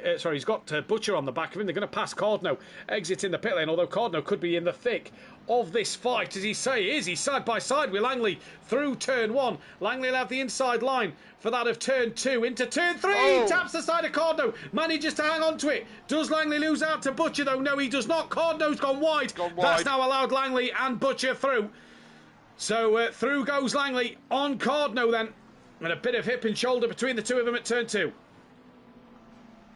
Yes, indeed. And both Langley and Butcher going wide and hanging it out right there. Where is Cardno now? He's got work to do to catch these two up. He's got Clouden on the back of him as Cardno, so he's got his teammate right behind him. The two Cloud9 drivers obviously running the pink on their cars today in remembrance of Aaron Myers, whose birthday it is today. Sadly passed away earlier in the year. Vitas has got Mike Matthews still behind him, but Mike is as close as he's been since the round of pit stops. Hibbs is in the pits. He's the only car left to pit in this race. So Hibbs is in. And Can Hibbs, who was just behind Langley before the pit stop. So where will Hibbs feed out? At the moment, Kane should take the lead in gold back. De Court should be second, and Vitas currently on the podium in gold. That'll be huge for his championship. But he's only got a couple of cars between himself and Keynes now. It was about 6 cars before the pit stops. It's now only the 2 because he will get past Hibbs as well. Hibbs off the limiter. And where is Hibbs actually? He's there. So yeah, through goes Vitas, through goes Mike. This will be close between Hibbs and Radic actually on the exit of the pit lane. Sorry, Kelly. As where is Hibbs? There he is. Radic. No, not close. So Hibbs slots in between Radic and Mike. Yeah, so now all the pit stops are done and dusted. Dan's strategy has put him into 9th position. Excuse me. As you said, it was going to be 10-ish, but he's putting actually in 9th. But got 25 minutes now to nurse these tyres to the end. Can he go forward from here on in with worn tyres like he has, and looking at the quality of driver in front of him? I think he's going to be. I don't think he's going to make much more progress than this. No. But he's got to hold on to this as well. Yeah, and you've just said it, haven't you? He's got to hold on to his tyres. That's going to be the big thing for Dan now. If these drivers have taken tyres in the pit stops, you know, it might not be about what's happening in front of him, but Komar and Mezin behind him. Absolutely. He's got to hold on to those tyres, not make any silly mistakes. I mean, you know, yes, I'm sure he would be like to going forward. McGowan's in sight, so is Carlos. They're both in sight in front of him. Has he got enough pace in these tyres to pull up and pass them? As we know, it's not the easiest place to overtake. I think just defend. I think he's done all the work now. It's just defending it to the end, isn't it? Yeah, I'd agree with you on that one. As Radic still looking on the back now of Mike Matthews, who's still behind that of Vitas. There's a couple of cars close together in the background as well. That of Langley, Butcher, Cardno and Clouden. They're in a bit of a train further forward, though. Everybody's just over a second. So this is your closest fight between Mike, Vitas and Radic at the moment. Radic, sorry. Mike just hasn't got that speed tonight. Starting from the back, I didn't know if he was going to pull some kind of crazy strategy like Dan, but he's just not been able to. He was talking about it in practice, but hasn't been able to. Hasn't shown his real potential tonight. Radic has struggled a bit race 2 as well, hasn't he? Down in 17th place. He's, you know, he had good pace in race 1. Obviously, starting from the front, it's easier to start from the front than in the pack. Absolutely, He's having a look on the outside of Mike into the clubhouse bend, and gets perilously close to the back of Mike Matthews' McLaren there. And they don't make contact. Good driving between the two of them. But Mike now under pressure from the Porsche. But yeah, just not had the pace Radic in this second one compared to what he had in race 1 as Mike bounces over the curb. Yes, indeed. No, you're quite right. And again, case of when did he qualify? Can we remember off the top of your head? I think it was around 10th. What I'm going to do for you, check my statistics. It was 10th exactly.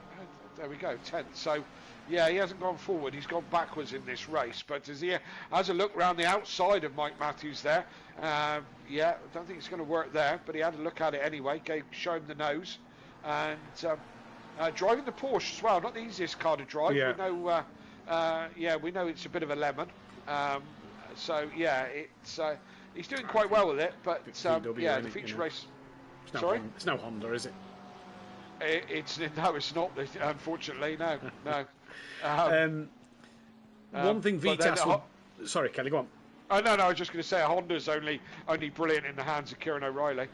Oh, Mike back end skipping all over the place. He tucked it back in. I was going to say, Vitas really needs this, doesn't he? He really needs Radic and Mike to start to have a bit of a fight, although this is bringing Hibbs and Langley and Butcher into play, because Vitas needs to keep as many cars, as little cars between himself and Cairns as possible. If he starts to tumble down the order with cars getting past him, this is going to hurt his gold championship especially. I know it's a big 90-odd point gap, but, you know, we're getting into them moments, and when you've got that form against you, when you're not in that form, it just starts to look a little worse. As Mike, again, just on the gravel, Radic pulled out, had a look, but tucks back in.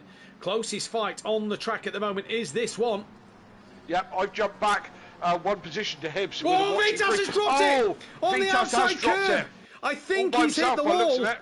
He went on the outside curb, he's hit the wall, and he's tumbled down. Has he just stayed ahead of Langley? Not too sure. Yes, he has. So he's only lost the 3 places. Langley now on the back of Vitas, but Vitas with damage to the right-hand side of his car.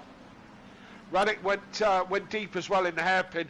Went very, very deep. I was just saying that I jumped back to him to have a watching brief on this one for 2 reasons. 1, because I could see the action from behind, and 2, to look at the back of that beautiful Porsche. If it's not quick, it's certainly beautiful. It's not as beautiful as the car he was on board with, as that looks like it's Clouden having a look up the inside of Butcher into the final corner. Has a good little lunge, can't get the momentum out of it though. So Clouden trying to hang on, Butcher trying to hang on over Clouden at the moment. We know how much of a feisty racer Jamal Clouden is. But yeah, we just said that Vitas didn't need more cars between himself and Cairns, and there's 3 more in between him, and he's now got Langley, Butcher, Clouden and Cardno right there as well. Oh, a little wiggle for Butcher. One of those mistakes that you just kicking yourself about. As Mike Matthews goes deep out of turn 4, he has got severe pressure with Radic all over the back of him, and pressuring him for that position. Good scrap going on between these 2. Langley's past Vitas. That puts Langley up another place, so he's got ahead of Vitas. That's bad for Vitas in terms of his championship fight with Cairns. Langley's 3rd in this championship, only 118 behind. Radic's got it done. Sorry, mate, Radic's got it done. Mike went wide. Mike went wide, right out on the gravel. Had to get out of it. He's flashing his lights, is Mike Matthews there, Kelly. I know you sit on board, so you won't see that, but a flash of the lights for Mike Matthews. So did Radic just give him a tap? Vitas wide again, and now Clouden's got through. So Clouden's past Butcher, and now Vitas. And here comes Butcher and Cardno side by side into the Lee Coupe chicane, and Butcher hangs on in there. Vitas, his damage must be a bit worse than what it looks, because he is tumbling down the order. Yes, indeed. He must have. He did hit the wall, didn't he? So he might have, some damage. And then you try to get back on it. Try to. Dan's lost out to Comar. Sorry, Kelly. He's lost out to Comar, but he's back up the inside, going into turn 1. Dan Davis on Comar. Job done, Dan Davis. Thank you, Mama, for the carrots. Through he goes. Is this now the tyres just starting to give way a little bit? Because we said it maybe not what's in front of you. It may be Comar and Mezin behind. And Comar had a look into turn 4 there. Dan hangs on at the moment. So this is now Dan's 17 minutes of pure defensive driving, if you ask me. Needs to channel his inner Kelly Davis. Yeah, absolutely. And you should have it in him some way, one way or another. Why was Comar that close? He was 4 odd seconds behind. Did Dan make a mistake, or has Dan's pace dropped off dramatically? Who knows? But now Comar is looking racy, and that Lexus is looking vulnerable. I don't know if Dan's made a mistake, but his last lap was a 43.6 to Comar's 42.6. So I don't know if he's made a mistake, or if he's just, because you look at Bolton and Radic, who's fighting on track, they're lapping in the 43s as well. So that to me could say that Dan's tyres have reached their limit. Pace. Dan's struggling for pace now. Been on those tyres for 45 minutes. Comar's having a look down the inside into one of the crocodile bits. Yeah, into the crocodiles. Got the job done. Yeah.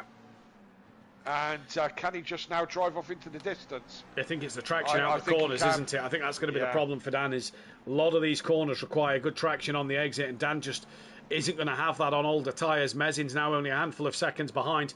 So, good strategy from Dan. I applaud that strategy from Dan. We'll see about the straight line speed here. Oh, massively, yeah. He's, Cairns is 3.1 behind Mezin. Dan's still got a second to Mezin. Yeah, that Lexus straight line speed couldn't get him alongside Comar there. So Dan down to 10th. Gained him. Yeah, gained on him from the traction zone, but not enough by a long shot to bother Comar again. I think Comar's just going to drive away into the distance now. Right, so we've jumped back to Hibbs. He's on the back of Mike Matthews, who's it's been an awesome fight down this bottom end of the grid tonight. Yeah, absolutely, and you know, we can't watch everything. Unfortunately, the broadcast skills of any of these games doesn't seem to give us the power to watch everything. But there's still some good battles going on. Butcher's close on the back of Vitas. Vitas, is he still struggling with a bit of damage? Maybe so. I think so. Clouden not far away from Langley. Langley not far away from Hibbs. Hibbs on Mike Matthews. They're all still in close company. Still with 15 minutes of racing to go.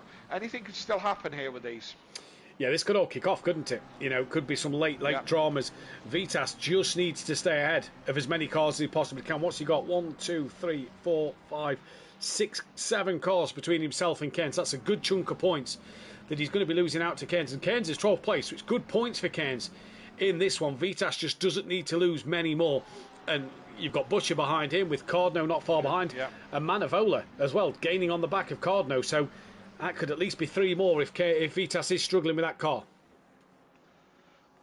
Yes, indeed. And Cloudon's starting to look very racy on the back of Langley. Langley on the back. Oh, Langley's hit the cheetah.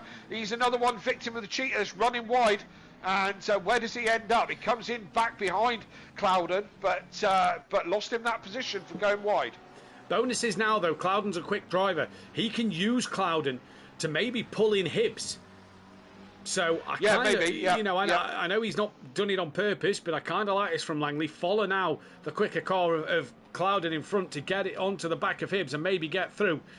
So we'll see what happens there. Butcher still putting Vitas under pressure with Cardno and Manavola within a second of him now. So really good racing in this gold class, especially at the moment. Further forward, everybody strung out by a second. Schmidt's within 8/10 of Ben Ruck, but not a lot happening there. Mesin is all over the back of Dan Davis, up towards the Lee Coupe chicane. Excuse me. Mesin to the outside line, can't tuck underneath. Great bit of racing from these two, nearly door to door. Keep it squeaky clean, they do. Dan stays in front. Is he going to allow Mesin to go? He had a bit of a strange moment there. I don't know if it was a little snap he had on the corner exit, but Dan stays in front for the time being over Mesin. Yeah, Mesin trying to go round the outside into the Crocodile, and whoa, they touch, and he goes wide. Yeah, Mesin goes wide. Can't make it round the cheetah side by side. Dan holds the position for now. Yeah, I think this is more inevitable of when it will happen, not if it will happen, because Dan looks like he's really struggling on them set of tyres. 13 minutes just under left to go in this race. I think it's a matter of when, not if, Mesin can get past Dan Davis in this race. And Keynes only 2 seconds off the back of these two now. I think Dan should hold on for that P12 if Keynes and Mesin get past. But again, if Keynes passes Dan, it's another car between himself and that of Vitas for this championship. So still huge ramifications at the moment. Going back to Vitas, he's still got Butcher and Cardno. Manavola's dropped off the back of them three, but he's still got Butcher and Cardno having a look on the back of Vitas here then. Coming through the first-hand corner we go. Back to Dan and Mesin though, because that's the closest fight on track. Absolutely. I just wanted to say that pink livery on the back of Cardno. No. What am I thinking of? Cloudon. Yeah. Cloudon. That pink livery looks lovely on the back end of that McLaren. I really would like the way that kind of flows around the back end. I haven't seen the full livery in detail, but it looks 69. Quite nice. Sorry, Kelly. 69 is Ramsell. He's off at turn 1 with Stardog. Stardog was behind Ramsell. He's sat and waited for Ramsell, who rejoins straight into the side of Castro. Castro keeps it going, though. So Ramsell loses out again. Cardno's past Butcher as well. So now Cardno can head after Vitas. Oh, it's all starting to kick off now then. Back to Dan and Mesin. Yeah. And O'Reilly's actually, sorry, Kelly, O'Reilly's gaining on the back of that Stardog Ramsell Castro battle as well. So he's now starting to get onto the lap traffic. Absolutely, and Dan's beginning to suffer traction zones. Brakes is not good. We know the Lexus hasn't got the best set of brakes anyway, but those traction zones, keeping the back end in check, he's starting to struggle. Just watching on board from Mesin, to Dan. He's just, as he gets the power down, the back end complaining on the back of that Lexus, and poor on the brakes as well. But as I said, we know that. Butcher's back ahead of Cardno, and they've dropped off the back of Vitas a little bit, so I'm not sure what's happened there, but Butcher's back in front. Mezin still on the rear of Dan. Hibbs on the rear of Mike Matthews, pulls out to just get some clean air to his car. It looked like into turn 1. The top 10, at the top 9, by the way, not even within a second of each other. So they are they look pretty set to take that race, barring any dramas. But we've got a fight here for 10th and 11th between Mezin and Dan Davis. It says there's a white flag for a slow car ahead. The marshal's just been waving. I don't see anybody slow in front of Dan and Mezin on track, so not sure. Cairns nearly within a second of these two as well, so Cairns doing a good job at the moment. Hibbs now still 3/10 to Mike Matthews, as Hibbs goes a little wide through the clubhouse bend, and that's put Clouden onto the back of Hibbs. So we've now got a 3-way, nearly 4-way fight with Langley, Mike, Clouden and Hibbs in this one as well. So great battle all the way up and down the grid. And Mike's hanging on here over Hibbs, and Dan's hanging on now over Mezin and over Cairns. Yes, indeed. A couple of great little scraps going on. I don't know which one to follow. I'm scared to death that I'm going to get FOMO and miss out on something that's going to be good any second now. But this is a good scrap with Cloud and Hibbs, Mike Matthews. And Mezin has got past Dan. He's got past him. I think he got him in the last corner, somewhere around there. I don't know if Dan went wide through the cheetah or whatever, but Mezin is through. Pretty comfortably as well. Yeah, and he's pulling away. Pulling away quite quickly. So another position lost for Dan. He's got to be absolutely, those tyres just absolutely hanging on the back of that Lexus now. Yeah, I think you're possibly right there, Kelly. I've gone back to the Hibbs, Cloud and Mike and Langley fight in this one. I think this is going to be an interesting one to keep our eyes on as this race continues on then. And I'm also just trying to find out who we are putting on for driver of the day. We've got 3 drivers on there. Have you? Yeah. Have you. So I've gone for Silf, Rozalski, Schmidt, because they look like they've had the 2 best races at the moment for me. And then I've put other comment who, because the others have had a decent race 1 and then a poor race 2, or a decent race 2 and a poor race 1. So let's see what will happen here. Me and Kelly will pick our gold and platinum driver of the days a little later on. Butcher still with Cardno attacking the back of him. Cardno, I'll let you do your driver of the season. I'm going to wait to the very last week. I'll let you do yours. Cardno's just got back up the inside of Butcher. Manavola's come to play, and they've caught Vitas. So we've got a group of 4 in front of these, and then a group of 4 here. And this is now getting very, very tasty in these last 8 minutes of racing here at Kyalami. Yes, indeed. An awful lot of McLarens hanging around, isn't there?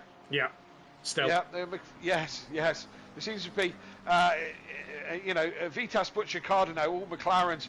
Then going forward, a Ferrari in between a McLaren and a Honda in between a McLaren and a Porsche in front of a McLaren. So McLaren seems to be the word of the week, doesn't it? Just noting, Kelly, that Diaz is within 4/10 of Rozalski here. So Diaz is... Rozalski made a mistake somewhere, because that gap was really comfortable for Rozalski. Yeah, it was. He's now got Diaz right behind him, so we'll keep our eyes on that. Plenty of fights to keep our eyes on. Radic has also caught Bolton. That's now within a second. And Clouden has passed Hibbs. So Clouden through on Hibbs. So now Hibbs and Langley will fight it out for that podium spot in the gold championship, because Cairns and DeCourt look set to take the 1-2 in gold there. Manavola having a look up the inside of Butcher into turn 1. Can't quite get it done. Had a sensible look up the inside, but Butcher just powered out of the corner. Yellow flag, Hibbs is around. Hibbs round. So there we go. We said it was a fight for the podium. Well, that gives Vitas 1 spot back over Cairns, but it's put Langley on the podium. But Cardno is hassling the back of the McLaren of Vitas. Manavola and Butcher side by side into the left-hand bend now. Manavola's going to lose out there. Is he going to look for the up and under? I think he may have just got alongside. He has, going to be on the inside line into the S's now. Manavola on the inside, now to the outside. Backs out of that one. Butcher gets through as he tried to get underneath. Butcher, it'll put him on the outside line into the Lee Coupe hairpin. But he has got alongside. Now tries to switch back up the inside again. Get it stopped. No, just missed the apex a little bit and taps Butcher wide. Yeah, unfortunate that was a proper Sutty send it there. Exactly how I did it on Sutty, except I didn't knock him off. Not like Kota then. No, when he knocked me off and you off, and no, he knocked me, I knocked you, and tears and tantrums. I knocked my headset. Yeah. Just a gentle tap on the headset. Yeah, quite the tantrum that was. Yeah, didn't speak properly for the rest of the race. Oh, here we go. Mike and Clouden side by side for 16th and 17th place. Clouden's got ahead of Mike. Mike's still there though. Clouden chops right across and says, "You want to pass me?" Do it the hard way, right around the outside. That was a Duffin chop. Clouden's missed his brakes, and Mike's going to say, "Chop me all you want, because I'm coming back through the contact." Clouden's around. More tickets coming. More tickets coming indeed, and that's given Vitas yet another place in this race. So that's put him another car closer to that of Keynes. Gone back to the pits. Clouden gone back to the pits. I think he's left, Kelly. He has left. He might well have done. And the last thing I saw was him going into the pits. So tickets and tantrums. So that's DNF to Clouden in that one. Yeah. Dear.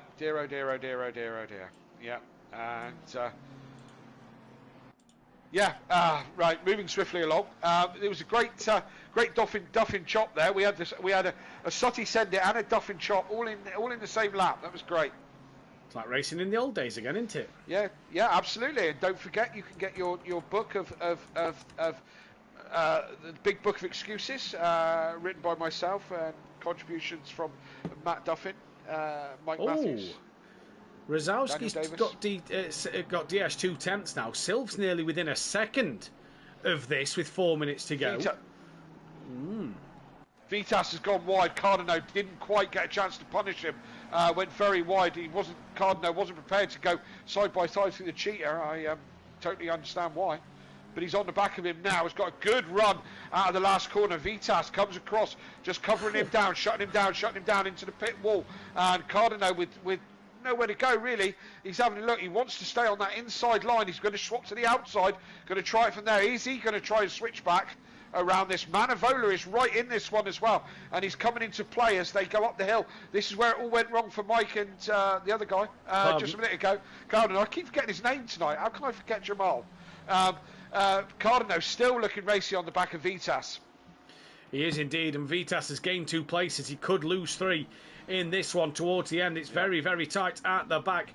So can Langley now, who's within 7 tenths of Mike Matthews, put a car between himself and Vitas now that Clouden's retired, because that'll help him in his championship to close down the gap to Vitas. He'll want Cardno and Manavola and possibly Butcher to get through as well. And this is crucial fighting between all of these, but Vitas hanging on in there at the moment. Sylph has got past Diesch. Right. I don't know what's happened to Diesch, but he's now down to 4th, and Sylph still within a second of Rzalski. And Schmidt within 4 tenths of Ben Rook. What is going on? It's all closing up at the front. Yeah, absolutely. Are we seeing a drop off in tyres here? Yeah, I don't know where to go next. What was I actually watching? Cardano and Vitas. That's it. And Manavola. Yeah. Yeah. Isn't we having some pace drop offs here? Looks like it, doesn't it? It really does look like it at the moment. O'Reilly in the 41, Sylph in the 41s, Schmidt, Carlos, Comor, Mezin. Dan's back in the 41, so I don't know. Maybe his tyres haven't died that much just yet. Maybe he's just had. Maybe he went through a little phase with the tyres towards the end of his stint. Maybe they've come back to him a little bit. Yeah, maybe. I don't know what kind of characteristics the Lexus has with this kind of thing. And Manavola now really close to the back of Cardino's. Cardino's really close to the back of Vitas. I feel a send it. There he goes. He's going to send it. He's got it slowed down. Oh, he's kind of all over the place a little bit. Where was Cardino and all that? He's still around the outside. And I dropped back onto Butcher. Manavola's hit the sausage curb. He's bounced off the sausage curb into the side of Cardno, and around goes Manavola. And Vitas probably can't believe his luck. Further forward, though, Mike and Langley was going side by side into the Sunset Bend. Now into the Clubhouse Bend they come. Langley's still on the outside line. Can he get it done on Mike? This is incredibly intense at the end of this race. 1 minute 30 left. Mike comes across. He now Duffin chops on Langley. And Langley has nowhere to go. Misses the first part of the S's a little bit there. It's all coming together at the end. Absolutely. It goes very deep, just into those S's, as you said. I think Cardino got a little bit of a get-out-of-jail-free card there because, Manavola bounced over the curb and crashed into the side of Cardino, but he kind of bounced off him a little bit, a bit like bumping into a Mustang, really. Yeah. Don't move, you know? Oh, Schmidt's on the back of Ben. Silf's on the back of Rosowski. Further back, we've got Kane's back within a second of Dan Davis. But what's there going to be? Where's O'Reilly? There's probably going to be one lap left after this. Yeah, Silf on Rosowski, and quarter of a second back, so he's still looking racy. And the only person who isn't having a hard time is Kieran O'Reilly. Yeah, he's had it pretty easy, hasn't he, since the first lap? He just checked out. Yeah, he's just gone, yeah. Been brilliant. Mike defending from Langley once again, coming down the start finish straight here. Vitas 2.3 behind. Can Cardno gain them 8 tenths? 2 laps left. This one they've just started, and one more. So O'Reilly's coming to the Crocodile now. Langley getting racy on Mike Matthews. To the outside of turn 1 he goes. Does he get a better exit? Tucks back in behind at the moment, does Langley. Kelly, keep an eye on that Rosowski-Hill fight at the moment and let us know if anything happens. We'll jump back to it. But this is an incredible fight down the order. Cardno still within a second of Vitas. They're still pretty close. O'Reilly starts the last lap of the race. Oh, my days. It's been incredible drama here at Kyalami. What a race. Great to be back. Absolutely, I missed it so much. Rosowski put a wheel in the on the dirt, just out of the cheetah, but no harm done. Silf wasn't close enough to capitalise on that. Couldn't get a run down the main straight. Both in the BMW, so reasonably equally matched car performance-wise. Silf again pulls up behind Rosowski, but the opportunities are getting less and less now with just 3/4 of a lap to go. Yeah, indeed they are. So can Rosowski do what he needs to do? He's gone through turn 4. Can he hang on in there over Silf at the moment? Can Ben hang on in there over Schmidt as well? Can Dan hang on in there? In fact, Dan's gained on Mesin actually now. So Dan's actually back within a second of Mesin here. So good job from Dan. Can Langley get past Mike? These two have still got a lap to do yet. And so's Cardno and Vitas behind. What's happened, Kelly? Silf just run. I don't know if he actually touched Rosowski, but it was damn close, and Rosowski did go deep, but I don't think he actually touched. I think Rosowski was probably looking in his mirror and came off his brakes a little bit, not to be hit, but no change, but they were damn close. Silf hasn't given up this one, with only about a half a lap to go. Yeah, let's see what happens here then. So they're coming through the final couple of corners. We are going to jump down towards Rosowski in just a moment, towards O'Reilly, sorry, who's just gone through the cheetah. What a dominant display from Kieran O'Reilly, back to his best after a dramatic couple of races for him. The defending champion back on top here in South Africa. O'Reilly wins race number 2 of week 8 at Kyalami and the fastest lap. Now Rosowski and Silf get the cheetah right and he should be home and dry. Rosowski coming into that final corner. Boring a spin on the corner exit, Kelly. It should be done. Yeah, Silf had a look as they came into the Crocodile around the outside. Couldn't make it happen. They touched very slightly, but it's Rosowski who's going to take that second place. That was a good fight between those two, absolutely. And Diaz wasn't a million miles off that either. No, he wasn't. Ben Rook 5th, Schmidt 6th, Carlos 7th, McGowan going to cross the line just ahead of Komar for P8 and 9. Bit of a gap back to Mesin. Dan got perilously close to Mesin at the very end, but he's not going to be able to do it. Mesin from Davis, from Cairns, your gold winner. De Court is going to be the bronze, the gold winner, sorry. And what a win it will be for Cairns in that one. De Court is going to come across for second place in the gold category. Bolton will come across for 14th. Radic will take 15th place. And then back to Mike Matthews, who has he managed to hang on in there over Langley? He has indeed. Yes, he has. But Langley will complete the podium in the gold category. He will be P3 in gold. Vitas. Oh, he's lost out at the end. It's all happened. Butcher's got all of them. Butcher's got ahead of Vitas, Cardno and Manovola. Vitas lost out to Cardno and Manovola as well at the end. What happened there? Rob Smith from Hibs. And we just await Messina, who looks like he's ran out of fuel. At the very end, he's rolling it to the line. But what has happened at the end of that one for Vitas? Drama once again. There was a lot of light flashing right at the end there when they came over the line, so I don't know. We've said this before, it's hard to tell what kind of light flashing you get on this game, but there was a lot of light flashing going on, that's for sure. Yeah, I'm sure we'll see in the steward's room if tickets do go in. Kelly, before you go, gold, platinum driver of the day, and also give me a gold and platinum driver of the season from what you've seen this season. Yes. Yeah. Before I get into that, I'd just like to say I'm not back for the rest of the season. As you all know, thank you ever so much to everybody for tuning in, for your comments, and all the nice things you say about the channel and our commentary. It's much appreciated, and I hope the rest of the season goes well. I hope everyone has a lovely Christmas and a great New Year and has everything that they want. And thank you all so much for tuning in and being so supportive. And thank you, Matt. For being the brilliant partner that you always are, and we have been for many, many years now. And it never, ever, ever gets boring. It's always great to be here, and we always have good laughs, especially when you're mispronouncing things. So, with all that out of the way, again, as I said, thank you to everybody. My driver of the day, Gold, I think, between Rosowski and Stealth. I'm going to go Rosowski. Yeah. For gold, Platinum. Platinum. I've got to say, Kieran O'Reilly in that second race, what a masterclass. The Honda Hitman is, he is still, in my opinion, just rubbing that trophy. He may have a little way to go, but he's certainly looking, when he's on form, he's unstoppable. Gold, do you know what? I always say that my driver of the day is someone who's impressed me.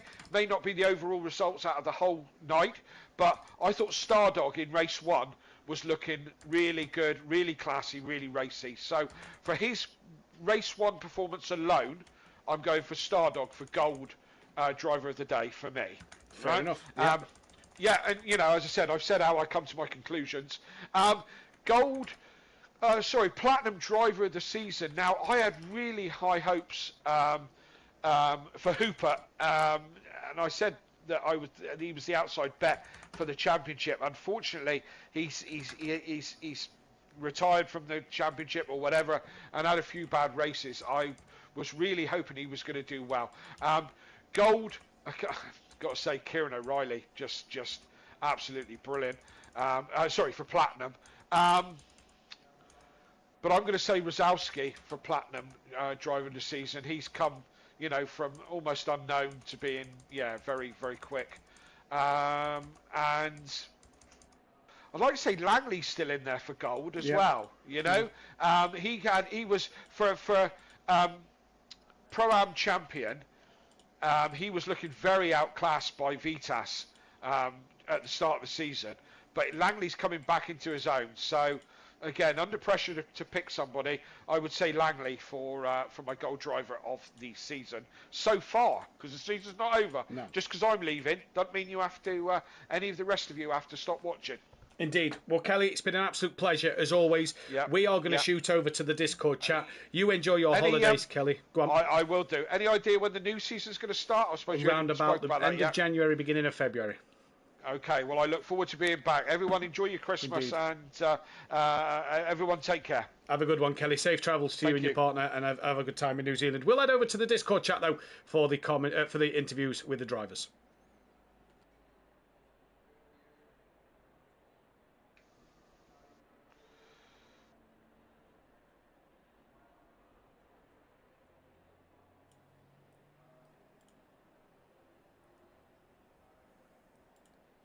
And we are back in the commentary box now with the driver interviews for this one.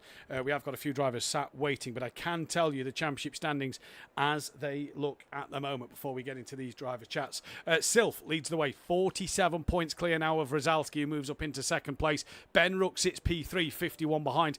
Then comes O'Reilly. He's back up to fourth place, 139 points, still 346 up for grabs, so you never know what could happen. Drop scores are done after this week. Drop scores are taken into account at the moment as well. I've already worked them out while Kelly was saying his goodbyes there. Schmidt is P5, he's 140 back. Dan Davis is 6, he's 215 behind. Diesch is P7, Komar P8. Clouden stays 9th, but cannot now win this championship. But neither can Bolton, Carlos, Mike Matthews, Skunky McGowan, Matt Wright, Williams, Radic, Mezin, Overtaker and Leger. In gold, Vitas leads 89 points to Keynes. So he's pulled that gap down a little bit more. as Cairns in this one. Langley 116 points behind in third place. Manavola's up into fourth with Hibbs in fifth. Cordno sixth. Harris drops to seventh with Messino in eighth. DeCourt P9 with Watkowiak in 10th. Castro from Butcher, Ramsel, Clace, Stordog, Jimenez, Smith and Gillies can no longer win the Gold Championship. In the teams battle, well, MSA now have extended their lead to 127 points over Team Audio Sport, and Momentum Motorsport 383 behind, but them three are the only three that can now win this championship mathematically. Cloud9 a P4 from Racing Softs in 5th, MSA Autosport a P6 from the Casuals, Quantum Motorsport from Team GBR, SimPlay Racing, Blaze Motorsport, Utopia Motorsport, Balkan Sim Hub, the Greasy Bandits Racing, Bearded Racing, and then Bearded Racing was the final team in that one. We have got a few of the drivers in the commentary box, and I will start off with our gold podium driver first. That is that of Langley. Third place in the end. It was a tough old fight back there, wasn't it? It was a real big, scrappy race. Yeah, just tried to keep my nose clean. There's a bit of door banging, maybe one push to pass on myself, but it's all about keeping it clean, and that's what I did. And I was upset with race one because I think I missed out on a podium because I accidentally took tires. But the race two, qualifying went meh, but it was definitely a big scrap. There was about a train of 15 cars, and there was a battle always, and the train was quite slow because of how much battling. So it was give and take, because if I pitted early for tires, it was how much would they go off at the end because of the warmer temperatures. But yeah, I got a little bit lucky. Vitas had some off tracks. Hibbs dropped it literally right in front of me with just a few laps left, and that gave me the podium. Not my best race this season, but I'll take the podium to salvage it. It's not over till it's over. But yeah, just keep my head down these next 2 weeks. Just going to put in 2 results that I can be proud of, and no matter where I finish in the Gold Championship, I'll be happy with this season. Yeah, we've got Kota coming up next. Thoughts on Kota? Obviously, a home race for yourself back in America. It's going to be a difficult one, isn't it? Temperatures look pretty warm, so tyres could be a real big factor next week. Yeah, most people hate the track on this game. I still love it despite the track limits on it. It's just it's a different mindset you have to drive with the track limits. You can't push it as much. You have to play it somewhat conservative. So I'm looking forward to it. My pace last season felt really good. I was well clear out of the Pro-Am field. Obviously, this is a different animal now. So yeah, I'll be flying the flag high next week. The American flag high around Kota as best I can, and yeah, get my head down and just put in a good result. Well, congrats tonight, Langley. We'll see you next week at Kota. Thank you. We move on to Sylph now, who took a good P3, but was very close to P2 at the end there. Yeah, not too far away. I mean, Rozalski had my number today anyway, so I'm happy where I came, to be honest. Deesh made a little mistake going into the hairpin with about 3 minutes left, so I kind of got that one gifted, to be honest, but we don't complain. No, we never complain. Damage limitations now, isn't it, I suppose? You've just got to kind of make sure that Ben and Rozalski finish as close to you, whether it's in front or behind as possible, isn't it? Because at championships, you know, the points are starting to dwindle away, and you've just got to make sure they're within your reach. That's the one, mate. Yeah, it's not about lap times anymore. It's just about having a good clean race and finishing somewhere close to them too. We go to Kota, as we've just said, next week. It's going to be a tough old track because the temperatures look like they're in the mid-20s. So the track temp could be anywhere in the high 30s, maybe touching 40 degrees. It's a tough track on tyres as it is. What's the thoughts going into that one? Just manage it as best we can, I guess. Like Langley said, I don't think many people are really fond of the track, but got to race it, so just do what you got to do, I guess. Exactly. Well, congratulations tonight on the podium, buddy. We'll see you next week. Cheers, mate. Thank you. We can speak with Rozalski now as well, who solid P2, but Sylph and Diaz was catching you at the end there. Just talk us through what was happening.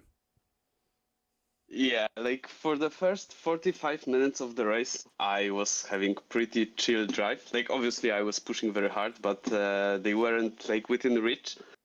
And then suddenly my car decided to stop stopping for some reason.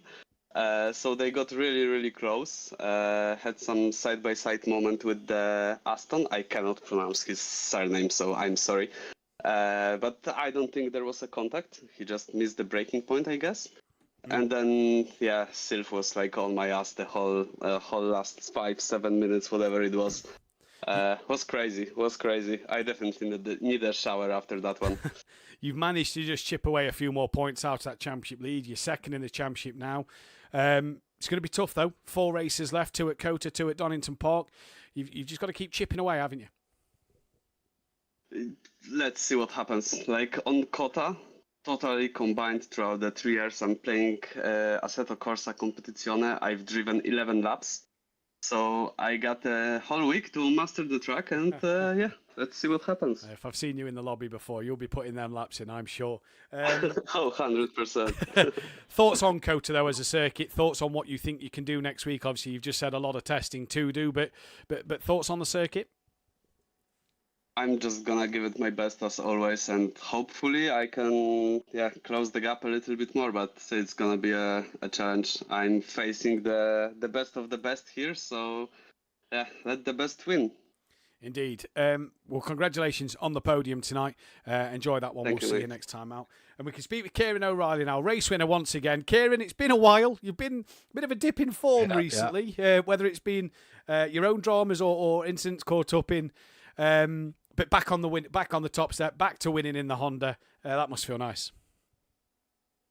Yeah, it'll feel good. I had to just put the foot down for that one and bring it home. I had a few moments, to be fair, just sending it a bit too much. I was, I forgot what it feels like to be out up front and flying with it. So, yeah, it's the last 2 races. Obviously, Bathurst, Spa, probably the 2 tracks that I need to practice for the most, especially in this car. I've just not had the time this season. I've not really been racing for the championship. I've been doing what I can do. So it was no surprise really to have a few mistakes around there. Yeah, just tough tracks anyway. And yeah, that's basically ended the championship fight really. I mean, anything can happen. Don't get me wrong, but something big needs to happen now for me to pull anything back. So. Yeah, obviously buzzing with the win, buzzing to be back on top, but it's still a shame to lose out on the championship fight like that. But we keep going, we keep turning up, and that's what we do. And that's racing, isn't it? At the end of the day, that's what it's all about. Great to see the Honda back on top. It looked like it was a good car choice for this sort of track this weekend. The 2 Hondas went well last night, looked good in your hands tonight. Just talk us through a bit though of race 1. You didn't manage to complete your first pit stop. Me and Kelly are sure we saw you in the pits. Just talk us through what happened there. Yeah, boxed probably a perfect time. Thought I'll come out lovely here, and went into my box. It went up. It said 1 second. I thought, oh no.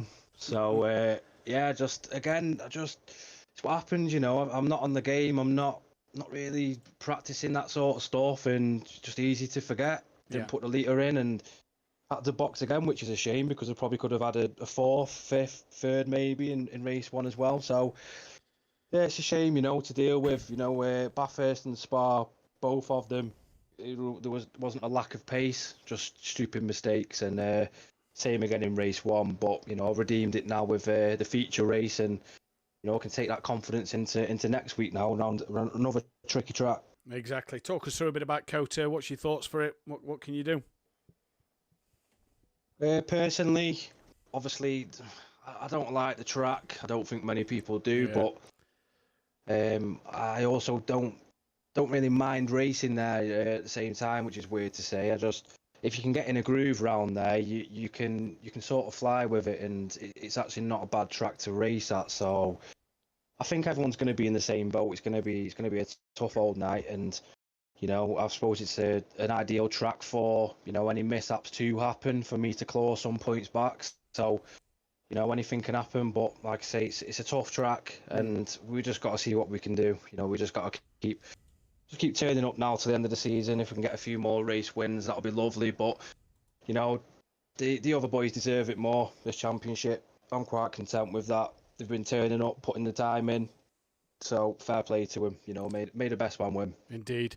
Well, congratulations on the win in race 2. Congratulations to the winners and podium places in gold as well. But that is all we have time for here tonight. We will be back live on Tuesday. Darren Cup in the BMW M2's penultimate round of the season. Dan Davies will be bringing you all the action for that one. Myself and Langley will be back for Pro-Am on Wednesday night, where the championships could be decided there in that one. And then we'll be back for Pro myself, and we'll see who else joins us, or it might be me on my own. For Thursday night, Kelly's off to New Zealand, so safe travels to Kelly once again. And a reminder that obviously tonight was Aaron Myers' birthday, obviously who sadly passed away earlier this year. That's why we run the Darren Cup on the Tuesday nights.